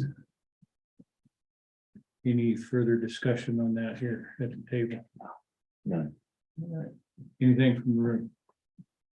Sir? Is there a statute or procedure that you have to follow in order to sell a piece of property like that? Is there an appraisal that needs to take place? What's the statute? Is there a statute? It's a county right away, Jim, that was bought defaulted, I guess, in the tax sale. County ended up with it. And the process is just exactly what we did. There is a process. If we look at adjoining landowners and we have to put it out for all of them to take a bid on it and decide whether they wanted to buy it or not. And because there was only one, we asked that person to put his bid in, and that is the process we've done.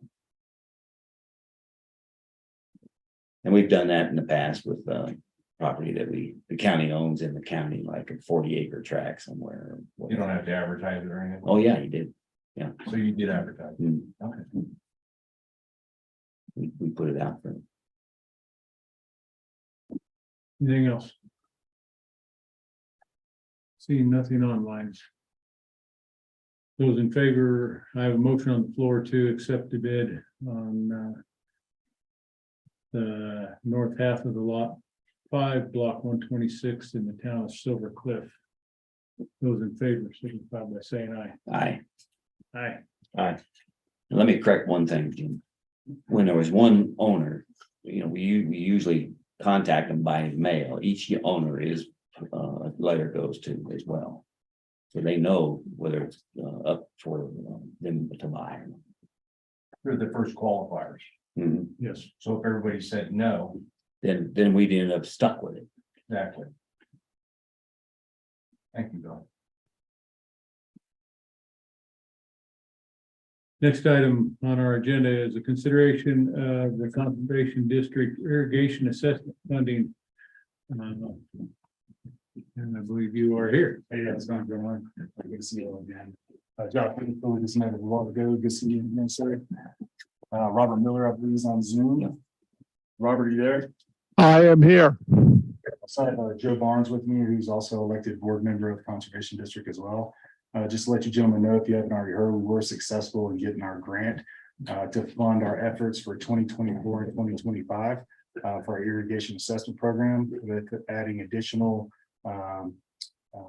things within that project as well. One of them being a watershed assessment for wildfire mitigation, basically focusing in on any type of wildfire if it were to take place, the second and third order effects on that as far as it pertains to agriculture, whether that's blocking out rivers, streams, and waterways, and the tributaries that support the local ranchers and farmers in the community. Additionally, with that as well, we are focusing on a new pond initiative. I've been working effortlessly with the division engineer, Rachel Zecanella, our Division 2 engineer, Jerry Livengood's kind of big boss out of Pueblo. And we've already started doing some assessments on that and coming up with different alternatives for, I'm gonna call them illegal ponds or ponds not in compliant with current water law. So those are kind of the efforts that will be going forward in the 2024-2025 year. At this point, I'll turn it over to Robert Miller. Thank you. As we asked you several months ago when we requested a letter of support for our grant application, we indicated that our matching fund requirement for each year of this grant, which is 2 years, is the size of our annual budget. And so we were asking, since this is heavily in the interest of the county, I don't mean the county government, I mean the landowners in the county. We were asking for a small assistance from the board as a line item in the budget for the next 2 years of $4,000 a year. And since it's budget time, we're here to ask for that and whatever else we need to do to hopefully get that in the budget, we would like to do and answer any questions, explain anything that is concerning. Thank you, Robert. Anything? Are you just, you're gonna not speak or, okay. They're doing well then. Any questions? And the amount is 4,000, correct? Yes, I don't think you spoke to that, Robert. He did. It's 4,000. We'll probably ask for that per year for 2024 or 4,000 this year. Total of 8,000 be total over the next 2 years. The actual total award was $68,300 that we received from the state. We were only one of 35 grants that were approved out of the massive Colorado approval on grants. So that's out of the hundreds, if not thousands of grants proposals that were submitted, we were only one of 35. So we're getting a lot of eyes on us right now as far as Custer County goes.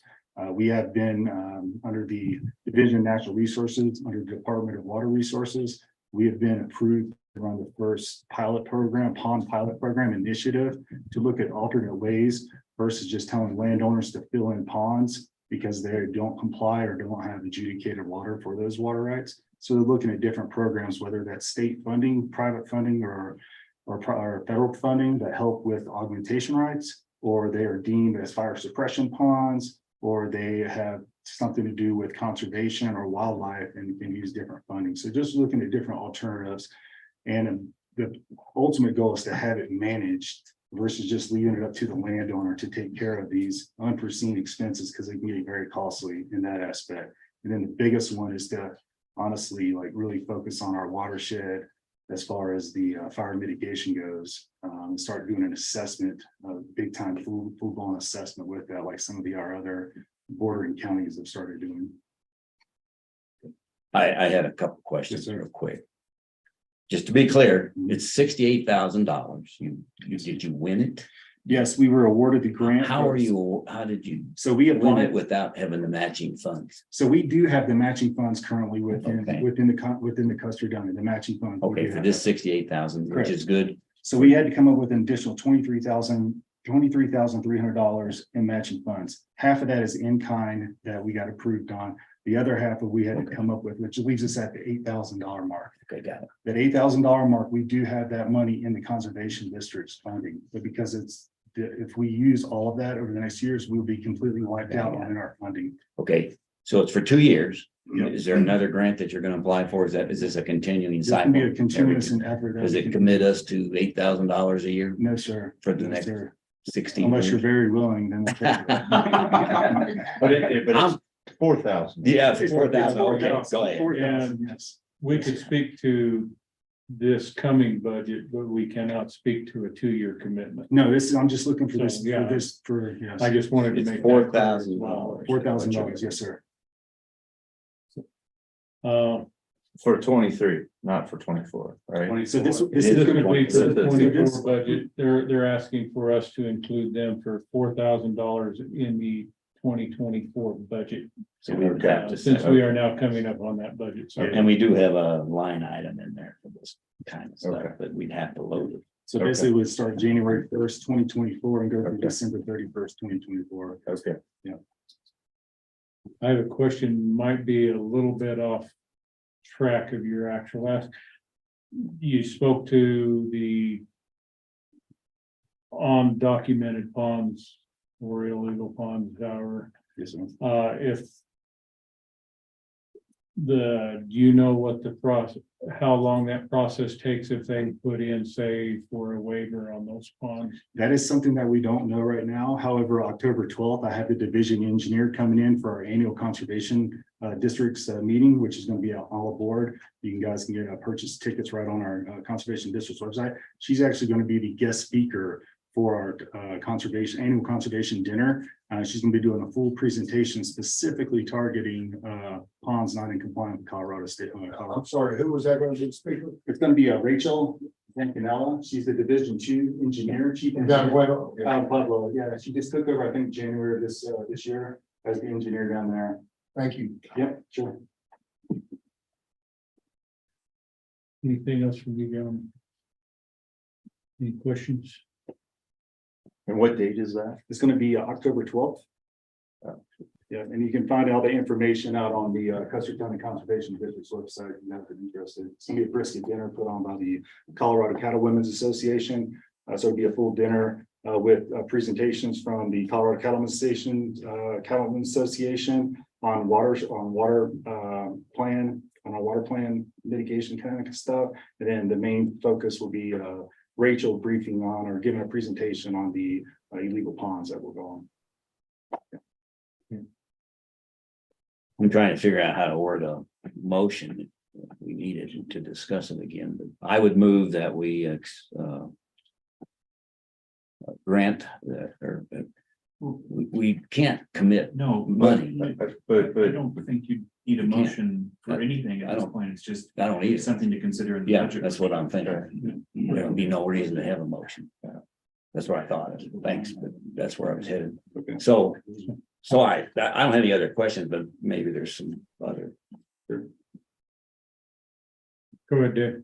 So David Lutz, and I've heard through conversation with someone that the state, and so you're the proper person to ask her knowledge of, possibly more so than maybe this lady too, has maybe overreached their bounds regarding these ponds. There's people in other cities in our state that have had ponds, and they're saying they're not allowed to have those, and they deem that it's the state's water rights, and they're trying to take it away. So this is what y'all are, So, and I'm yes. concerned about fire mitigation, because I live. 100%. I live right off of Muddy Road, right up headed up to Hill Ski Resort, and I get it. My boy backyard's from Denver Creek, and I have no water rights myself. When you talk about the fire suppression ponds, that's a huge thing. Because even though some people have fires out there, and I've seen it firsthand from neighbors, sometimes it took all 5 trucks from our local fire department to put out a brush fire that took 10 days to actually completely put it out. If that's a home, be a whole different story, and especially with high winds, second throw effect. So those are the things that we're going to address with Rachel when she comes down on October 12th, and all the questions with that. Now, one of the biggest reasons how we got hit hard with that, just a little bit of education on that, was because the Arkansas River that feeds into John Martin Reservoir. The water in John Martin Reservoir is pretty much owned by under the 1949-1952 impact with Kansas. The water agreement that we had, that state of Colorado made with Kansas, we'll provide them X amount of water over X amount of years. Well, currently at this point, because of the drought that we've been in so many years, we're way under that mark. And the Colorado to step in and start taking initial steps to appease Kansas at the end of the day. Now, it's not really managed, which is why I stepped up as being a guy in the community here, working under the conservation district, and something had to be done as far as management, and that's where we're at now, trying to figure this out. There is no set rule right now, or there's a rule. They've been sending out water letters, for fines up to X amount of dollars for so many days if people don't start making leeway. Then my argument with the the Division of Natural Resources was it's not managed directly, and they agreed. So that's why, because I stepped up there, Custer County is taking the first pilot program on trying to figure out what this program looks like, what this initiative looks like. So and it's gone all the way up to Denver, and there's been a press release on it and everything. So it's going up pretty good. It's a far-reaching problem. It is. Over the past year, I was driving over the road a little bit in California, who we also send water to. Sure. They're not short water. Yeah. I'll just say that. I drove along I-5. Yeah. So yeah, it's a farce that they're telling us. Yeah. So it's just the education thing. Everybody's kind of learning this whole thing. Everybody gets in new positions, just like Rachel. She just stepped in this position January 1st. So it'll continue to evolve as we go forward and just start educating ourselves, educating the government, and educating landowners. Yeah. So you're looking at the impact of filling these ponds in that have been around for God only knows how long. 100%. Yep, some of them are 1890s all the way up to 1975, and people have bought these properties, inherited these ponds, where they've been there for fourth or fifth generations. Some of them were developed by the Corps engineers or the NRCS, yeah, from back in the day. But then as things evolve and they're starting to look into the weeds on as far as water, what is in compliance with current water law, and everything goes along with that. So because we're in a drought, Mother Nature hasn't cooperated. Somebody's asking to squeeze the sponge a little bit more here at other people's expense that had an expectation when they bought properties. 100%. And then the deer, the wildlife, the birds, the fire mitigation, none of that was brought forefront at all. Now it is, though. Now that I've made it Good, clear. thank you, I appreciate Yeah, that. through the watershed, whatever, everything I've been talking about, and even in some cases, I'll use Dave Elliott's property as an example. Everybody knows where that is in the Valley Floor. He spent effortless time, money, and of his own money trying to fill that thing in. We had engineers out there 2 weeks ago, and it's not being done correctly because you can't, if you're going to backfill, you can't have like rebar, concrete, and all this stuff going into the ground, contaminants, all this other stuff. So that could cause second or third effects because there's no management on it. And with that system, the only reason pond's there is to dry up subby marsh areas so you can get more hay filled. Now, if you had a new modern tile system in there that could be excess of $100,000, which he doesn't have, then you're not losing any water to evaporation and from subwater and losing, you got a 1 acre pond, now you got 25 acres of lost ground because you can't hay it because it's all filled in. By putting a modern tile system in or something in using grant money, federal, state, or private funding, putting that in there, he just gained more hay ground, and all that water is 100% getting collected and pushed down to Great Creek, making its way down the Arkansas River. So those are different ways that each pond is different, each land is different. So it could either be a system like that, putting a whole new tile system in, putting in for a stock tank, getting deemed a stock tank, getting money paid to adjudicate that under the Upper Ark Water District to pay for that water, and or deeming it as a fire suppression pond.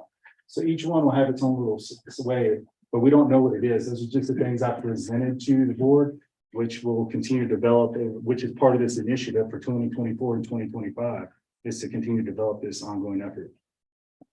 So there's a number of questions. That's all I have.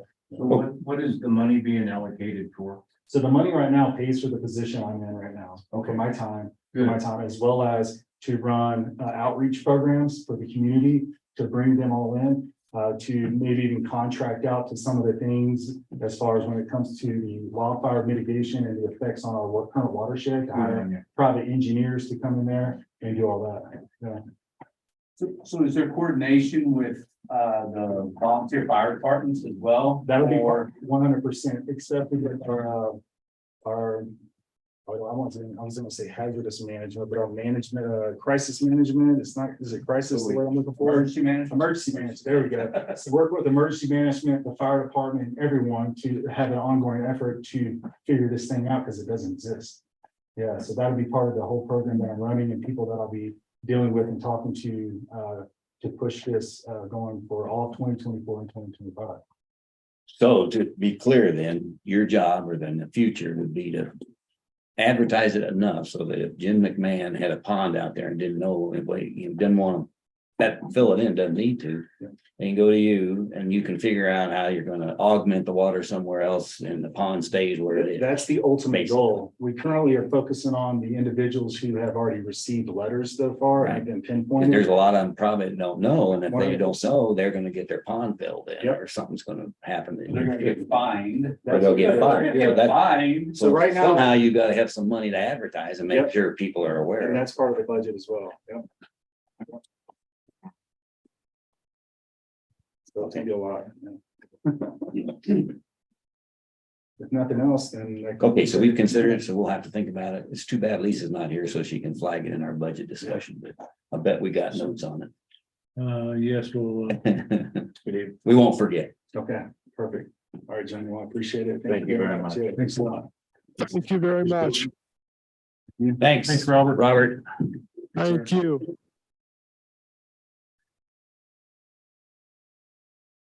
I do not know. Somebody can give me Okay.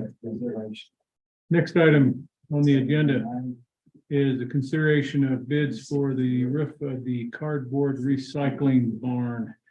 You do have 3 bids in your, you could have 3 bids there. Yes, sir. We had received. all the information. I was looking forward to Dan. Hmm? I was looking forward to Dan. Dan did not have these because they're on the computer instead of in an envelope, so they're not still. Don't look at me. Can't be They're Carnage. not, they're not still. No Carnage. I only had the one envelope. So I will list them off right quick in the order I have them. I believe you guys have them in the same order. The first is from ABB Restoration LLC. And their bid is for $15,930. That was to supply and install 1,283 square foot of 26 gauge brown metal siding. Supply and install moisture barriers, supply and install flashing over the Connex containers. Total bid for the siding itself was $14,860. Next bid would be from Hirschberger Construction. And their bid was, I'm trying to find it here.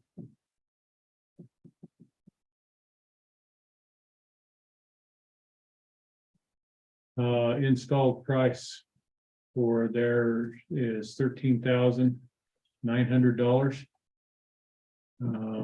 That was to install 1 row of ice and water shield, cover the remaining roof area with synthetic felt, install central stage panel lock plus 26 gauge metal roofing, install metal on the 2 gable ends, same profile as the roof. Install the eave trim, gable trim, ridge caps, channel above this, the J channel above the storage containers, and a drip edge. Install 7/16 OSB on the back gable side and install 2 by 8 in the soffit area, ripped to 6.5 inches, and then covered with fascia. Hirschberger Construction provides a 5-year workmanship warranty on post frame buildings, residential homes. Their bid requires a 30% down payment, remaining balance when the job is completed. Third bid is from Colorado Front Range Exteriors. Their bid is for $18,000. And that would be for Install 21 squares of metal max rib panels on the roof, evergreen color. Install 8.1 square of metal max rib panels to the walls in a different color, to be bronze. And they made a notation that the metal is 3 to 4 weeks out on deliveries to them. And with that in mind, they could have a crew on site within 30 days of materials being delivered.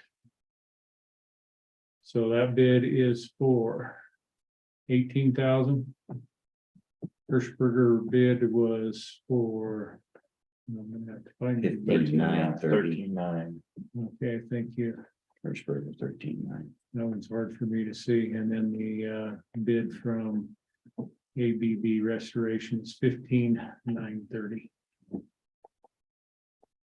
You've been dealing with them, any thoughts?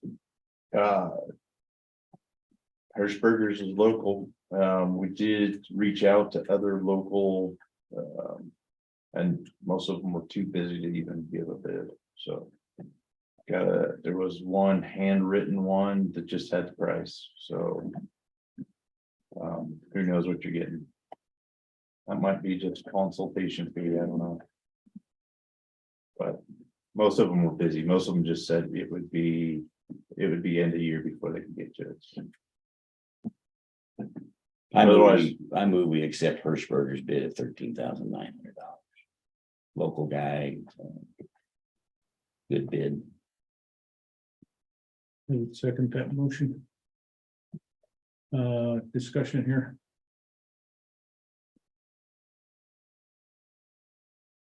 Looks like it meets I the. don't think so. Alrighty.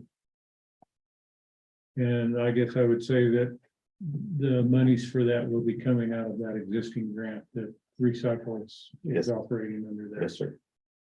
And that's the reimbursable. Is that correct? Yeah. Okay, Yes, so sir. you kind of would spend the money and then put in for reimbursement. Okay. Anything from the room? Did I mishear you? It sounded like the first bid was putting on siding, the second bid was putting on a roof, and the third bid was putting on both. And they called it siding, it would be, It was they paneling. listed it on their bid as siding. But they're also putting in the moisture barrier and the flashings, so. It would be metal roofing, but they listed it in their bid as siding. Yeah. That's the question. Okay. Yeah, they have, ABB has. They have roofing material as line A, but then under labor performed brown metal siding, so. They've changed their description, so. You know, he kept calling it roofing materials delivered, et cetera, but. Okay, I have no hands raised online. Those in favor of accepting the bid from Hirschberger Construction for 13,900. Signify by saying aye. Aye. Aye. That motion carries.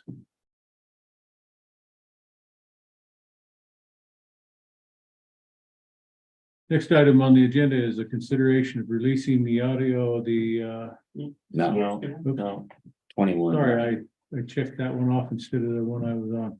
Consideration of adopting resolution 21-09. Naming the roads Malibu Lane, Epic Storm, and McAllister Way. We addressed those roads at a previous meeting and pending the formulation of this resolution.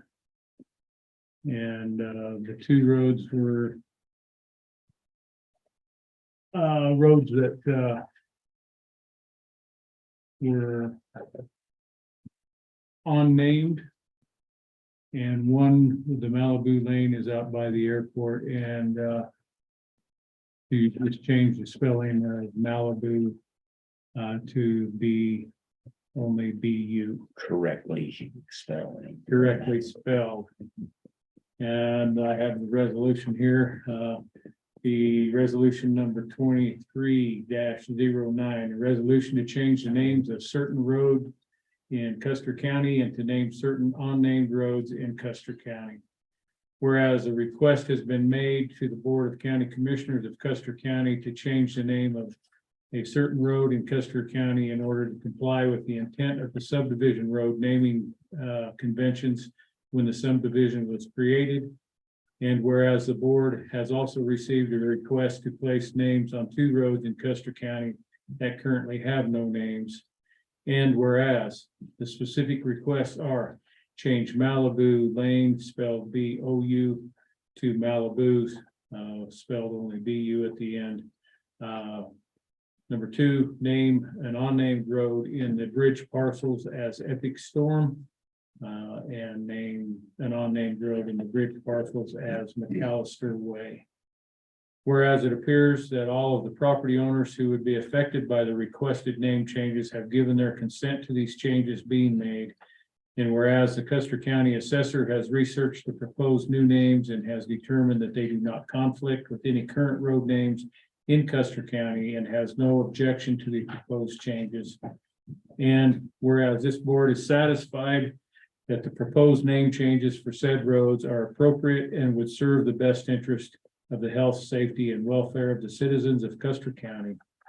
Now, therefore, be it resolved by the Board of County Commissioners of Custer County, Colorado, that the name of the road currently known as Malibu Lane, spelled B-O-U, shall be changed to Malibu Lane, spelled B-U. The currently unnamed road in the bridge parcels unit 2 extending from Oak Creek grade roughly easterly between parcels 6 and 7 and parcels 8 and 9 as indicated on the attached map shall be named Epic Storm. The currently unnamed road in bridge parcels unit 2 extending from the easterly end of the road described in the previous paragraph northward between parcel 6 and parcels 5 and 10 as indicated on the attached map shall be named McAllister Way.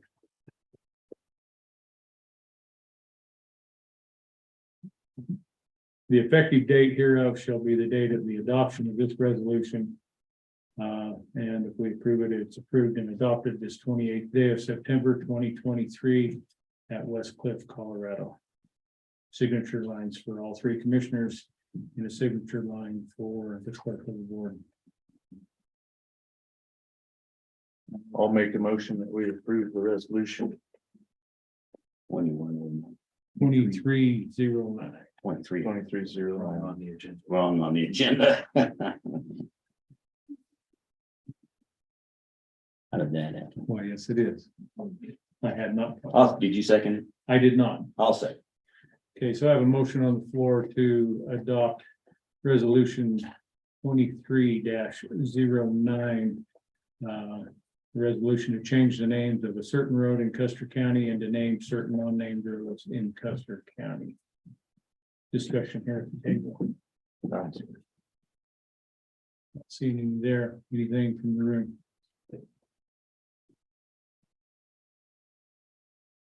Nothing online. Those in favor of adopting resolution 23-09, please signify by saying aye. Aye. Aye. Aye.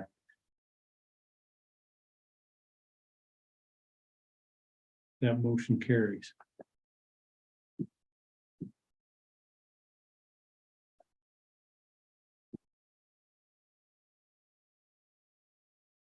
Okay, now I'm down there. Consideration of releasing audio from June 29th and July 31st BOCC executive sessions.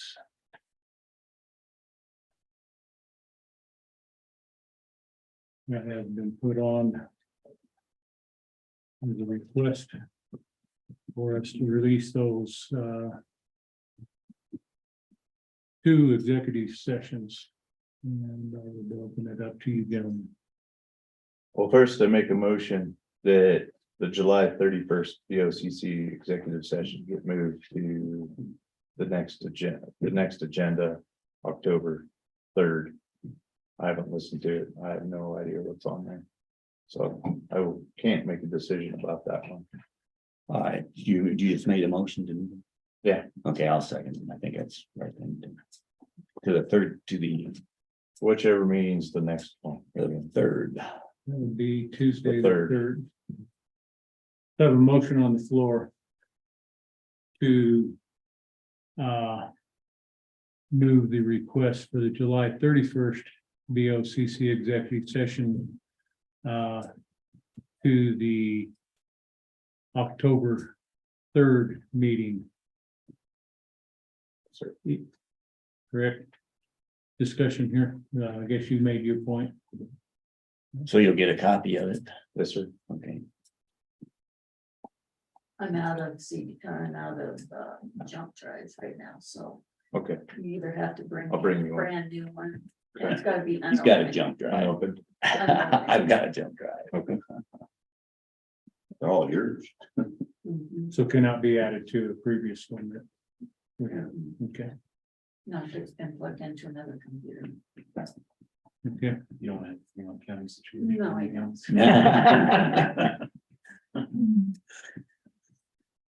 Okay, so, any other discussion here at the table? No. 8 megabytes, fine, or what size do I need to? 8 should be fine. Okay, it's an hour and a half. Okay. Or whatever it is. Anything from the room on that motion? Looking online. I do have, Yes, can I sir. have one? Go ahead. Initially. And I want to back up, when this committee idea got started. I think it was at the suggestion of the commission.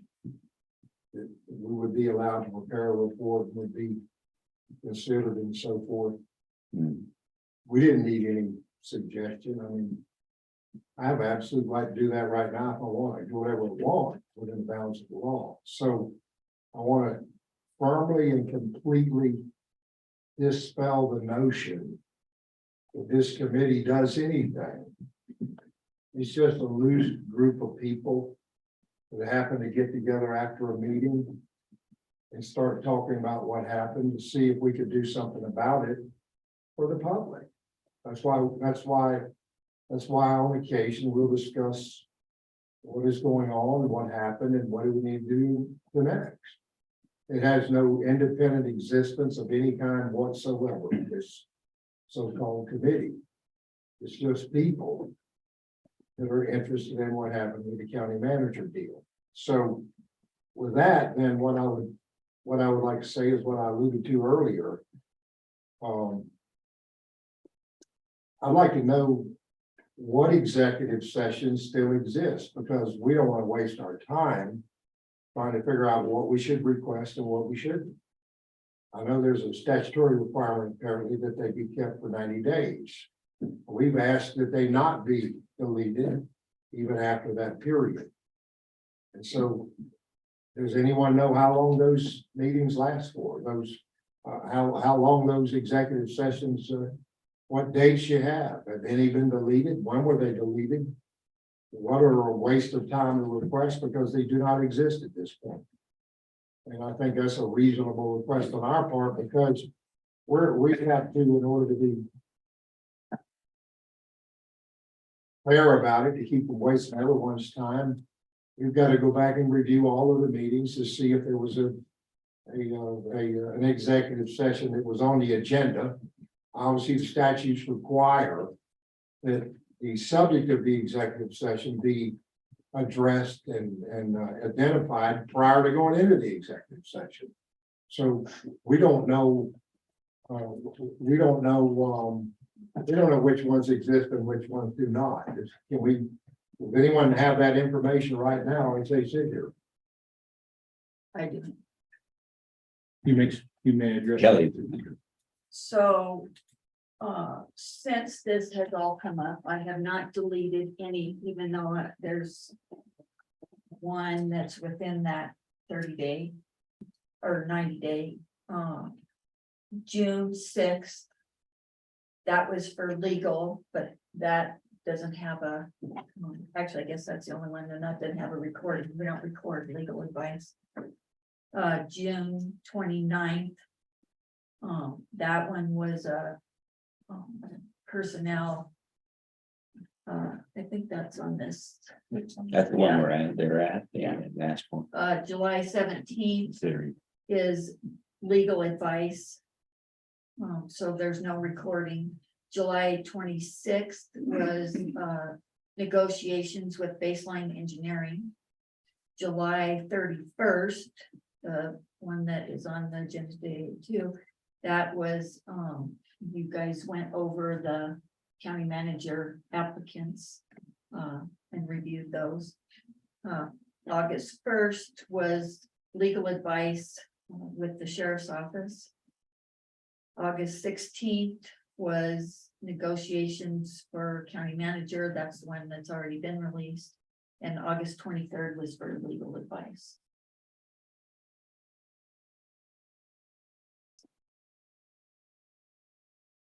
But prior to that time, prior to the one that we just heard about, have they been deleted or? Prior to June 6th. 6th, yeah, because I delete them after 90 days. Okay. Thank you. Good question. And none of those would have pertained to this matter.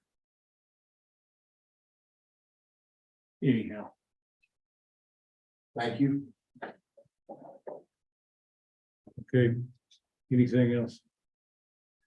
Kelly, the one that says personnel, I forget what date it is.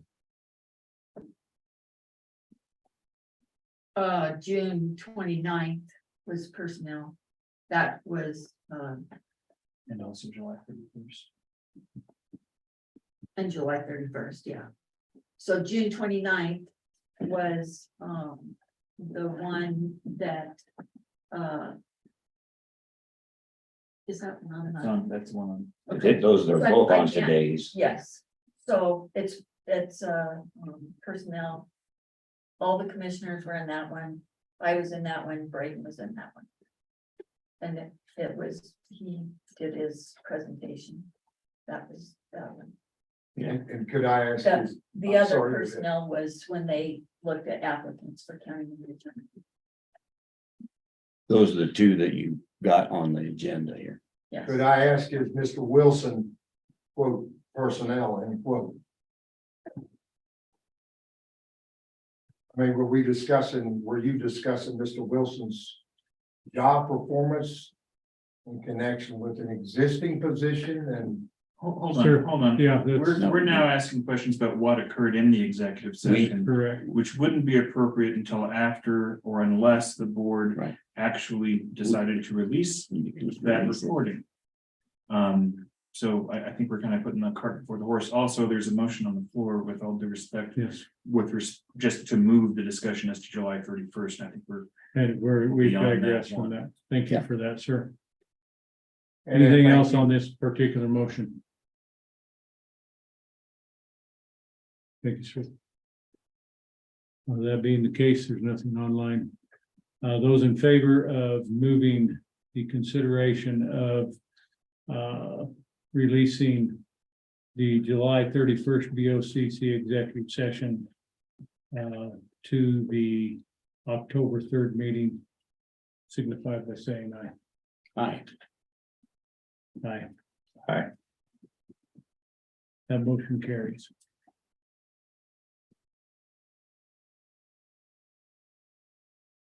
And that would bring us back to, there's one item left there.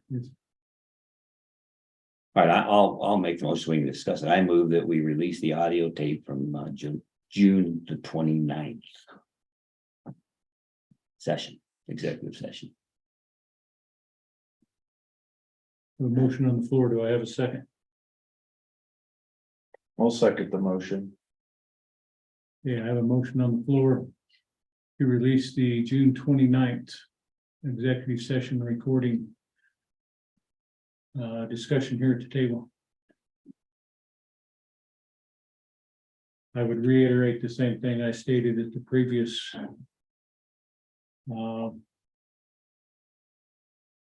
I don't feel that this is appropriate. This is not a road that we want to go down or continue going down. I would not support this motion. It is, as I said before, if you're not, we may not be setting the precedent, but we're setting an expectation.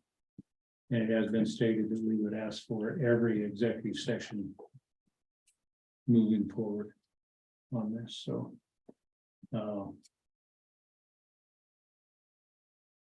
That's anything else from the table? You or me? Go ahead. I'll reiterate my position. I was in that session and I was totally, it was not related the way it was billed. It was not even forecast. I had no idea what it was about until we got into that executive session. And so I think it is valid and really the right thing, given that the citizens' desire to, and my desire to make sure we operate better in the future and not make the same mistakes again. So I support this 100%. I have questions about this process we've gone through and the state statute. And I'm concerned with an hour and a half long executive session that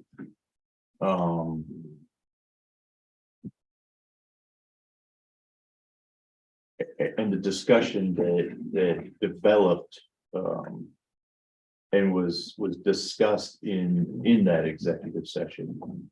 And I find that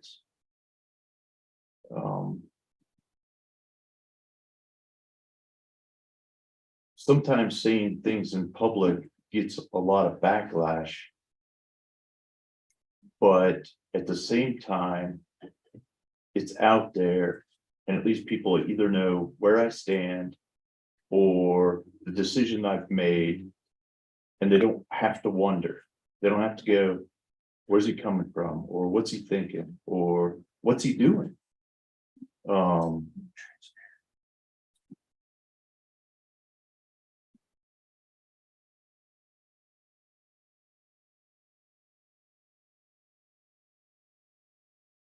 I hate that we have to go down this road, and we wouldn't have had to had we not kept it to executive sessions. And I'm not sure why we discuss so much in an executive session.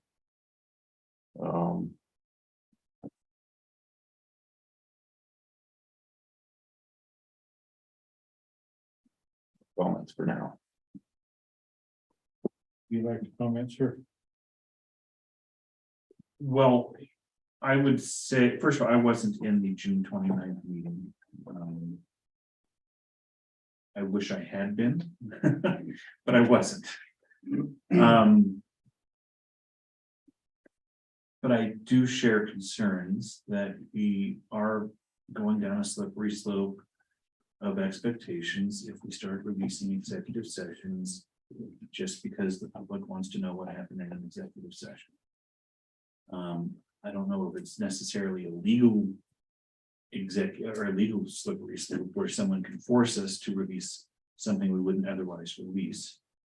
I don't think that we are at risk of doing that by releasing this one executive or this one and the other executive session that's already been released. But and I do agree with Commissioner Canda's earlier comment that we shouldn't be having executive sessions every meeting just for the sake of having executive sessions. I think that we ought to keep them minimal. We ought to keep them focused.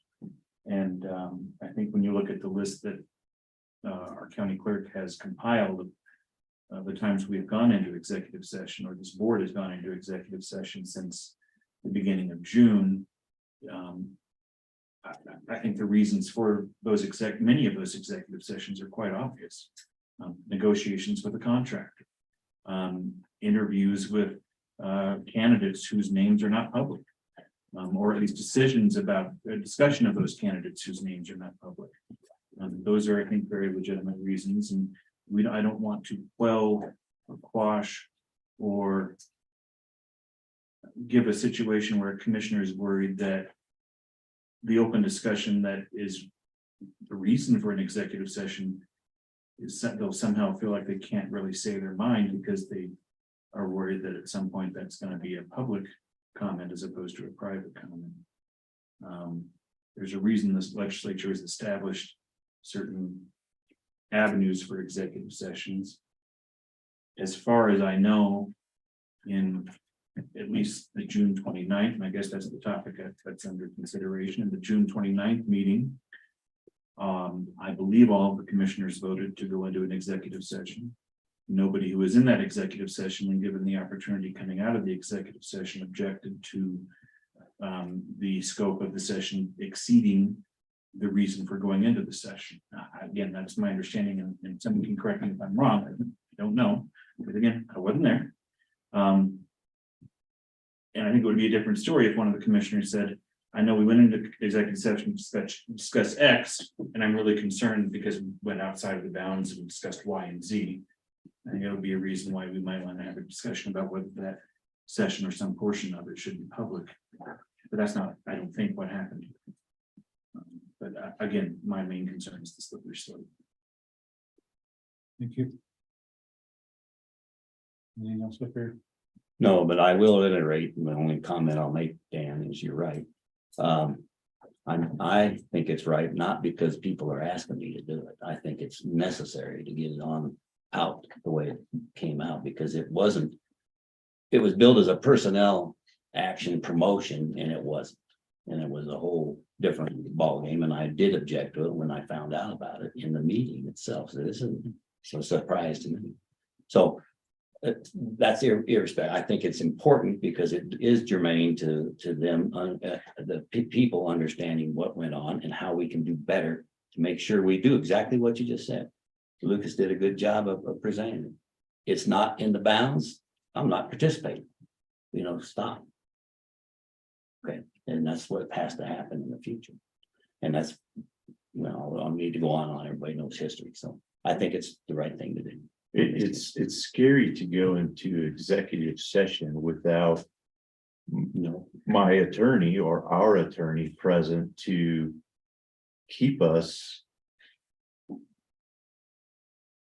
in the goalposts of, or in the guidelines, or in the markers of the lane that we're going down, and Not letting it wander. and not letting us wander and holding us accountable to I mean, that's why we pay you. That's what your job is to do, is to keep us from making foolish decisions, or ignorant decisions because we don't know the law or don't know the specifics of the That's law. exactly right on. And there was no need for it to rush. If you can't make an executive session, we should have stopped it and not even discussed it. But there was a push to get it over with, so there we are, we're sitting in an executive session. And by the way, your advice is advice, and we can take it or leave it, but to keep us in, remind us what statutes say, that's valid, because we can decide to ignore a statute too for valid reasons, if we think, and I don't mean valid, you know what I mean, but that would be, but any CEO can do that, or any government guy, but that's at his own peril, is my point. You bet. So that's all my point is, but I stand by it, that we need to get this on the floor. I would only reply to one item. And that would be the statement that you had no idea what that meeting was going to be. And you were informed beforehand personally by myself via a phone call. Yeah, you called and I went through that already before, and it didn't come through as it was still a promotion deal. That's how it came across. So my interpretation, that's the way it is. Anyway, Anything from the room? Matt? 24-6-402 is fairly straightforward. And if you look at it, it's right there. It says when you can have these executive sessions. And it says exactly what you have to do before you have an executive session. At the top, it defines local public bodies. This is, and it defines in section 2. And it says that all meetings, a quorum of 3 or more members, 2 more members in 2A, whichever is fewer, at which any public business is discussed, or at which any formal action may be taken, are declared to be public meetings open to the public at all times. Public's business is the public's business and is to be done in public. It goes on at the end, well, it defines what can be done in an executive session.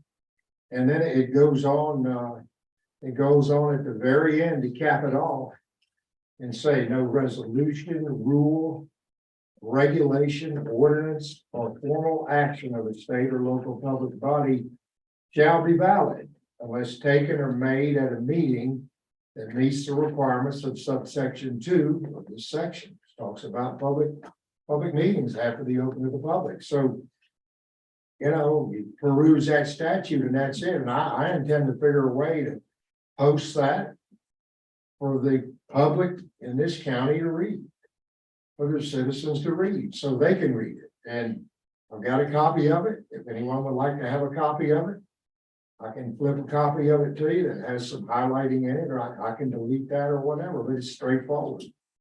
So I suppose it work. And if something's done, not in compliance or conformity with that statute, it's like it didn't occur. Thank you.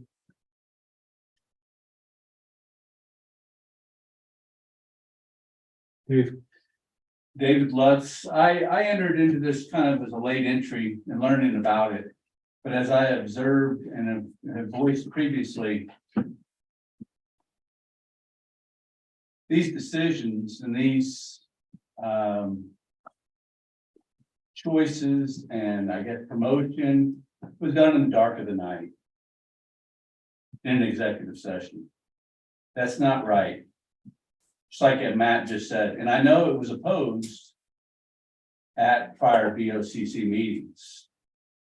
But unfortunately, there was a weighting of the scale that prevented that being done or the people's voice being really heard. And then the main maneuvers were done in executive session. And not done according to statute from what I've read or heard and have understood. So the fact that we're wanting to still hide that session, which is people's business, is really not acceptable. And I don't think people are going to lay down on this. So I just think it behooves the commissioners to say, you know, we didn't do this properly, and here it is. And maybe say we made a mistake. Don't know. I'm not saying that. It's for you to make that decision. But that's based upon the comments again today, and this is not the first time I've been to a meeting, that's the first time I've commented, but it's just not right. So that's my comment on the June 29th executive session. And by the way, I'm just curious, why is there an executive session on the agenda at the end of today? That is a placeholder. Okay, just making sure there's not There is another There executive is not an session. executive session. Thanks. And I would reply to you, sir, that no decisions were made at any of these executive sessions. If you will notice, if you go back to the BOCC meeting, on June 31st or June 29th. Any decision that was made after that executive session, not during the executive session. In public meeting. So I would just comment to that. a consensus, a decision. What's that? Is developing a consensus a decision? I believe a lot of times things are done but there are talked about. And voices or opinions are portrayed, but there is never official decision made until open meeting. I don't believe you've had a chance yet. Go ahead. Okay, Kevin, thank you. I appreciate that. Here again, we're trying to clear the air. When the first go around of the procedure to put Braden Wilson into the county manager job, that was rescinded. And I believe you and Tom had already concurred on he was the guy. No, but go ahead. So you did. I mean, Tom and I did not confer. What on did that. you rescind? Hmm? What was the rescission? That part is not that part was rescinded, yes. He said Tom and I concurred. responded to your statement that Tom and I had, He said concur, not Okay. conferred. Concur. okay. So here again, it was a time factor in order to get this position filled.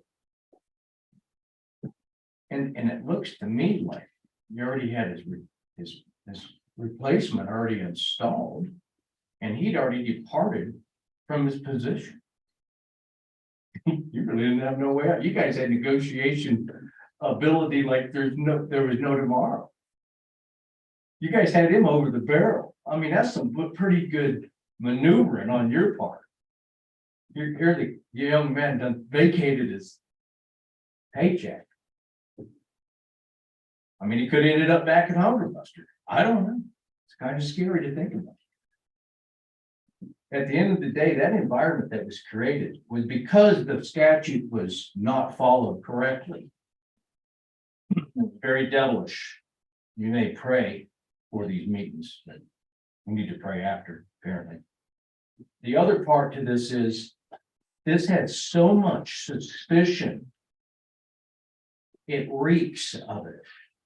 That's why we're requesting these executive minutes of the discussion to see what was in your heart. Because the last dog and pony show was very clear, me being a billy goat. That's why, Kevin, because of the behavior. It's unbelievable the amount of bad conduct with people that are entrusted with our lives, basically. That job position was so important, the political structure that it took, you couldn't reveal it. You had to hide it. That's how apparent all this is. So not clearing the air is just going to make this wound even fester more. That's why those questions were there for you to clear yourself as well as the procedure that took place. Not to deflect, not to strong arm us, but to be the clean, honest, open, transparent servant that you are. Not happening. There's something awry here. There's something really awry here. And for ethics people to say, Jimmy, this is not ethics. This is not an ethics situation. You need to get a hold of the DA. I had to go to the garden and relax. I had to just take a chill pill and go, no way, we're not to that point, are we? We may be. And it keeps going and spiraling out of control. And then the resistance not being forefront with these minutes where these things were talked about in private when they should have been out in the open. Sinister. Very sinister. Thanks. Thank you.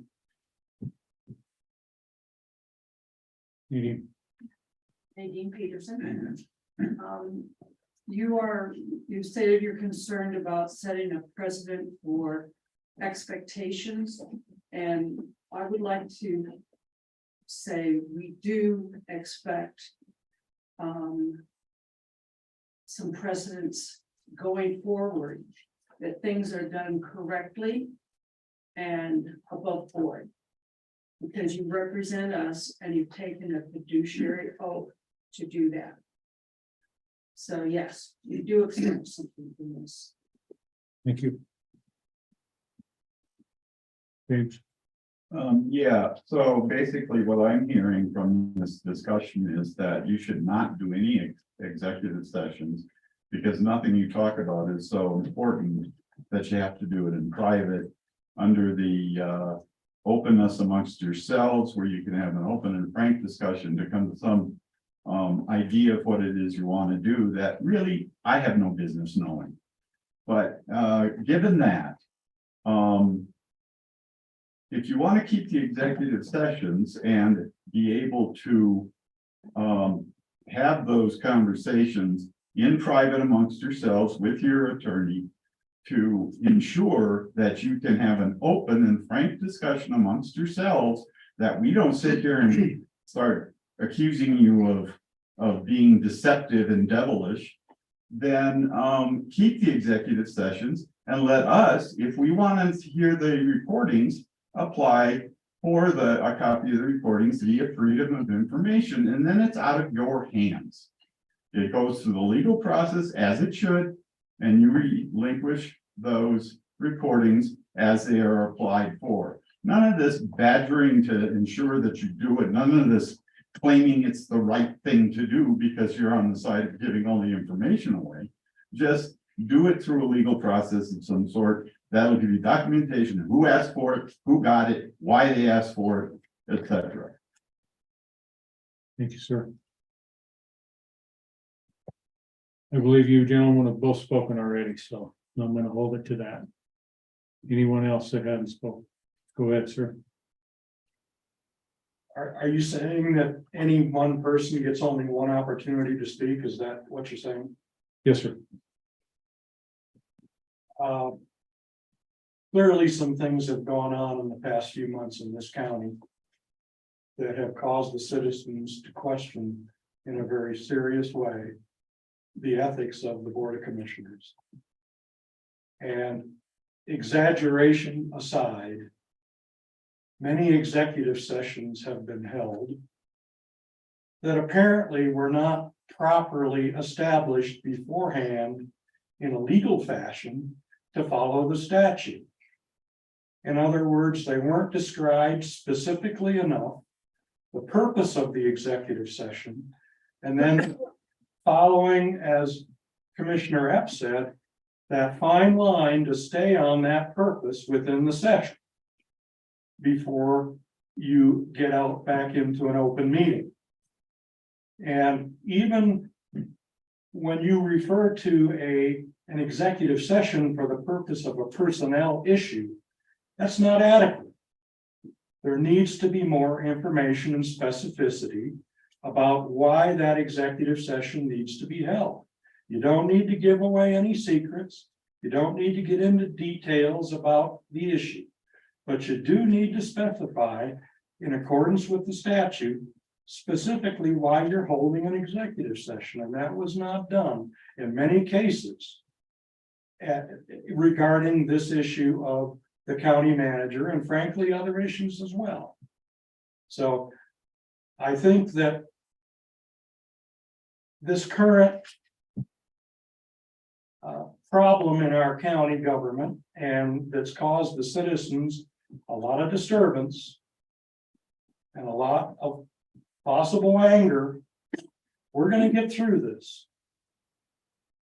But it's going to come with some pain. I have no doubt of it, for some people, because some things were done that should not have been done, especially in the interest of the citizens' right to transparent governance. So we're going to get through this, and my hope is that when we do, we'll all be better off. Amen. Thank you.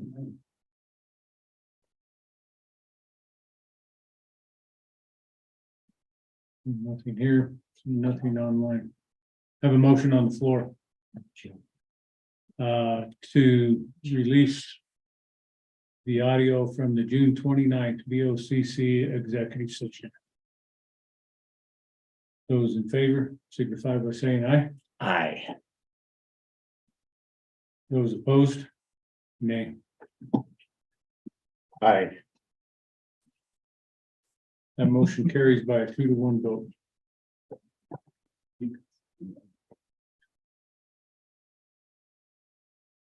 Okay, we have the last item on our agenda today. Consideration of the wildfire mitigation workforce training grant. I'll turn that over to you, sir. So we thought there's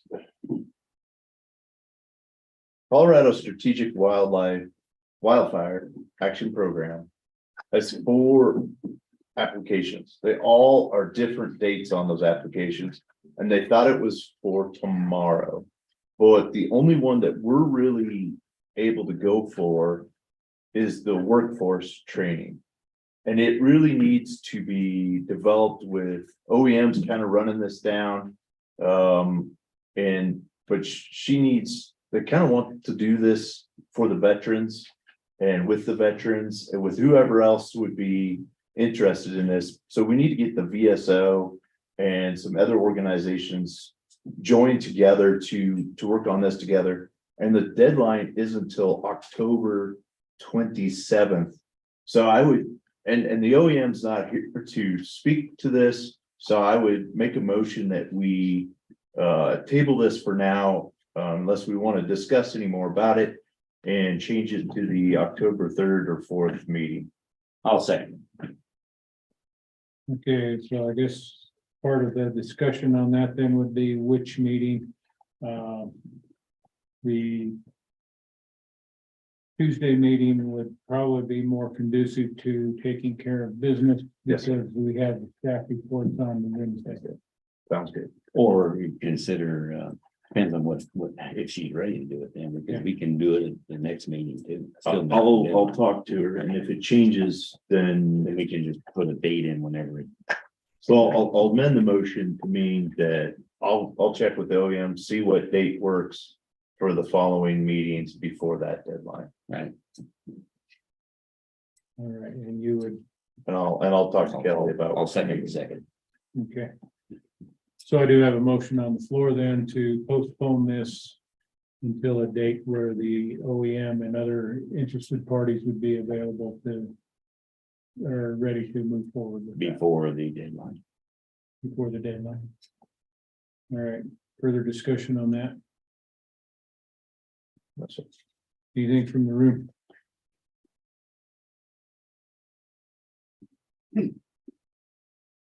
Anything online? I don't see anything there. Okay, those in favor of postponing this item until a date to be determined here and there and ready to move forward before the deadline. Signify by saying aye. Aye. Aye. Aye. The motion carries. Okay, any additional items of business, gentlemen? I do have, it just came up. I don't think we should be putting executive sessions on our agenda unless there is one. We have plenty of time to do that. This was put in a long time ago when we had a couple that came up. Just my opinion. We need to be thoughtful about how we advertise what that executive session is and you know, on the fly. Doesn't do the public any good to see, well, there was on there, but they weren't aware that it was either nothing or it was something. So if we could do that, I don't see why we can't. You gotta. I will say that, I think I may have raised this issue informally to somebody recently. I agree that I don't think there should just be a line item called executive session on there. What I have done with other governmental entities I represent is I suggest that there be, and we have a lovely disclaimer at the bottom of every agenda that's long enough, but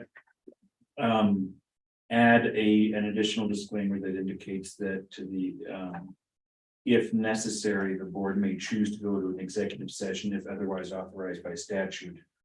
on any. Because it could agenda. happen, it could happen if an emergency is not. Well, yeah, I mean, if there's an agenda item It and could as be. we were discussing it somehow, there was a. We'd have to go into executive A, session we to act discuss. quickly, and B, we Right. need some legal advice on this. Someone on the board could move to go into an executive session. for the Why don't you purpose of- recommend some wording I- later? Let's don't do it now. I may have given some of it. Yeah, Okay. yeah. I think that the clerk has that. Good, that makes sense. I think Fellas. that makes, yeah, that's, would be a good plan. Let's see what it is. If we don't like it, we can change it. Go ahead. Is there a statute that outlines the process for establishing an executive meeting in Custer County, Colorado? Is there a procedure that elected officials take to be transparent, protect themselves, but this, because this is what I'm seeing that already took place. We've got to raise the standard of our behavior. And that's what's got us to this point now. And that's what we're looking at doing is hopefully we get well. Because on a lot of the other people, they have to print it out there. I mean, it's just a consideration for the constituents that they're representing. Anyway, thank you. Okay, thank you. Matt,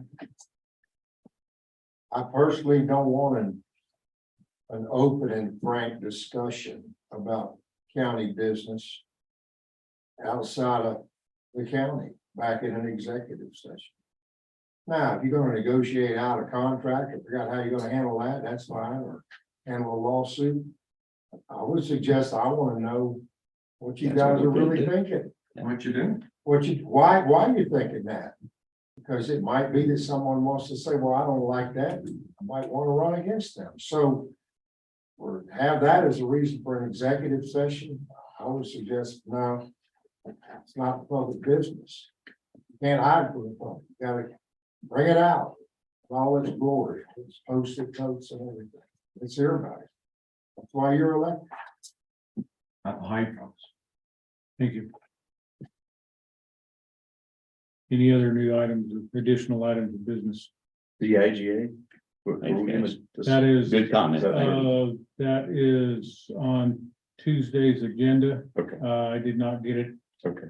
to Kelly in time to get that on today's agenda, so that is on Tuesday's agenda. I believe they, There's no rush on that. is there? Are they out of it now? no, we're still under the old IGA. So the IGA, I believe is on the Tuesday agenda. Okay. As well as, All right, I put another thing on there the other day, but it's slipping my mind right now. Oh, the contract. For Okay, baseline. the contract with Baseline. Okay. I didn't get that on today's agenda. yeah, it Which- needs to be on. It is on Tuesday's agenda. They may be in attendance via Zoom. Okay. From Baseline on that. Okay. Thank you. All right. Okay. That will take us to public comment.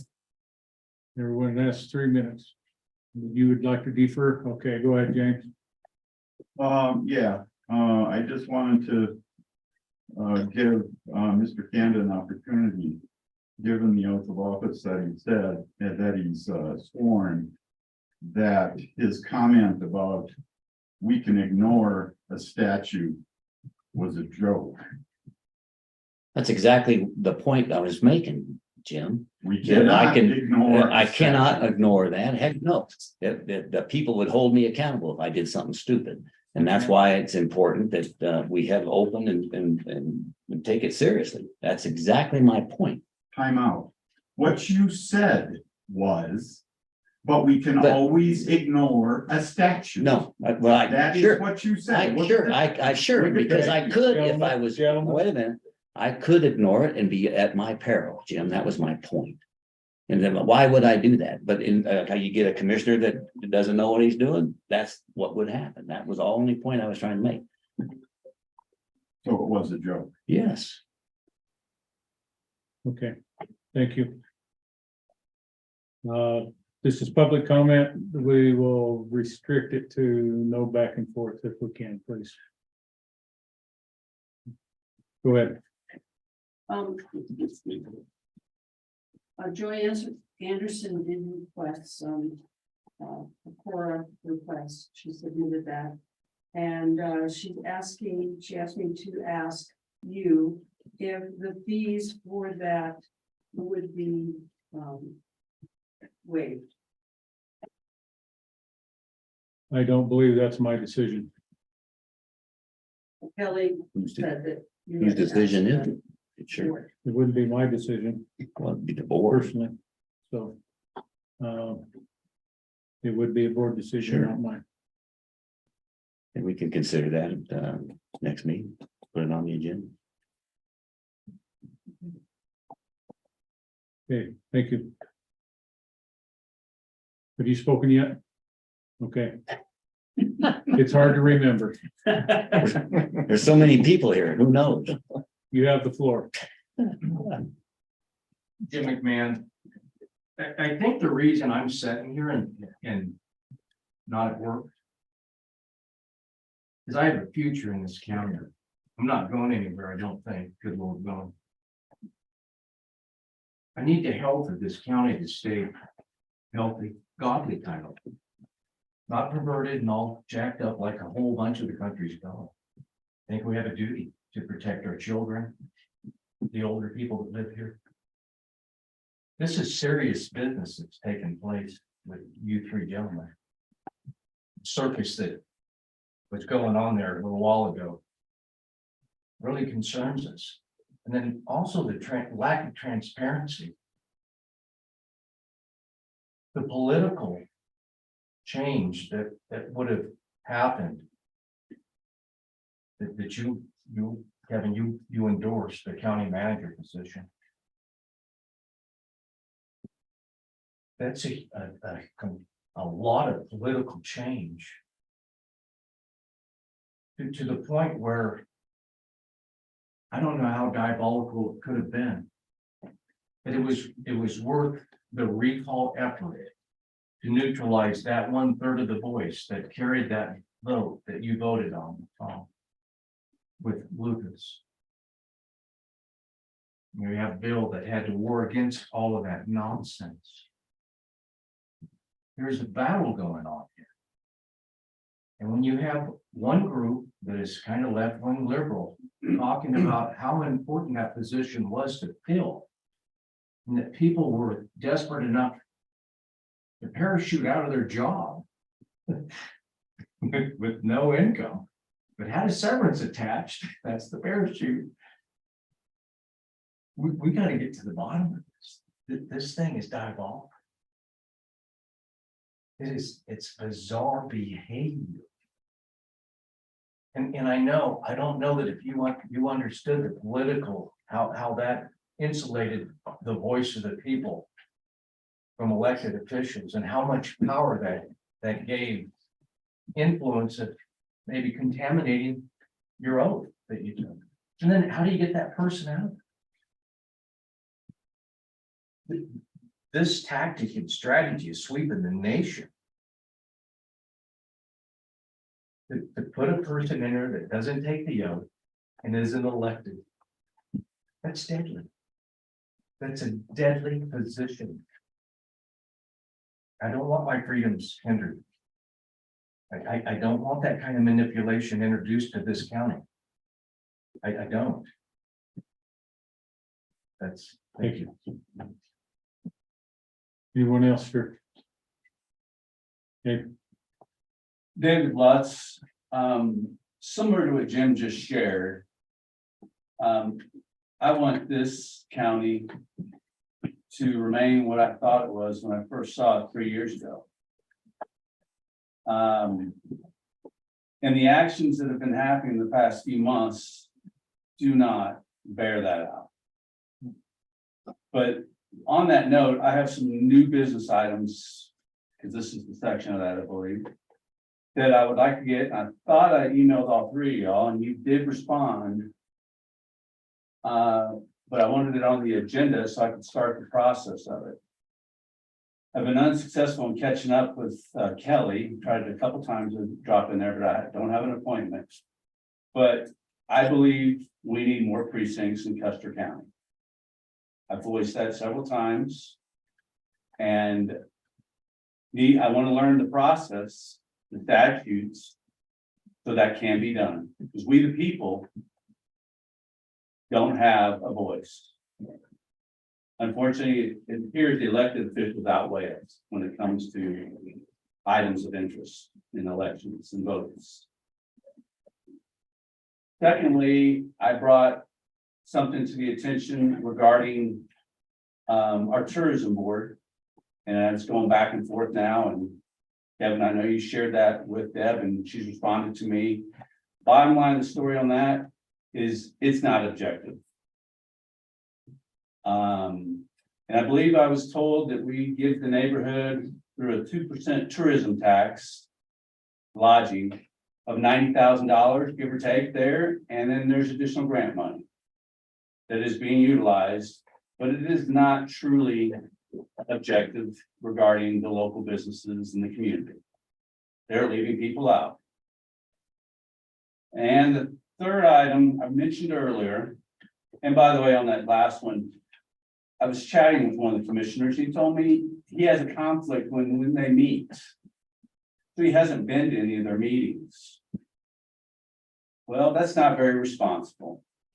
So maybe that needs to be passed over to another commissioner so that someone can oversee the operation of $100,000 budget. That has been done, by the way. Okay, I just want to get it on public record because And you can use my name. It was me you were chatting with.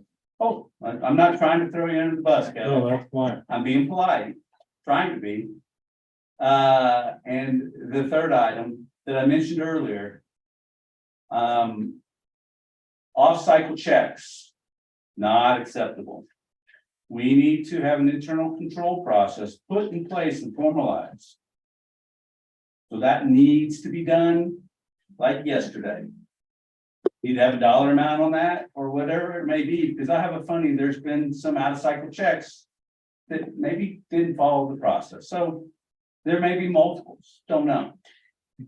But I'd like for these things to be on future agendas or talking about so that we can address them. Thank you. Thank you.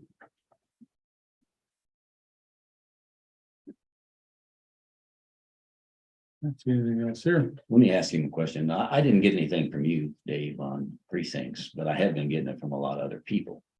So I was planning on, we need to have a discussion on that. So I was hoping to get that and I haven't done it yet, because I need to talk a little bit more about it. Sure. I'm just trying to. But I want to get it on an agenda and it'll probably be on one that we can get in time so we can decide how we're going to proceed.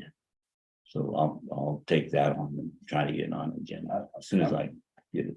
I'm just trying to get it publicly Sure. acknowledged versus, Well, that, you know. but us that- talking but that's how behind- you get it on an agenda. People have to let us know what's on their mind and then we can decide how we're going to prioritize things. So in limited time we have to deal with.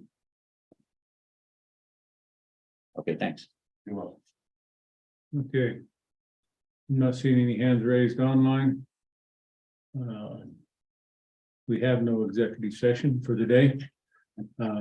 And having no other business, I will adjourn this BOCC meeting at 12:51 PM. One quick question on the executive session thing you just brought up. Wouldn't that need to say what it's about? That's part of it. What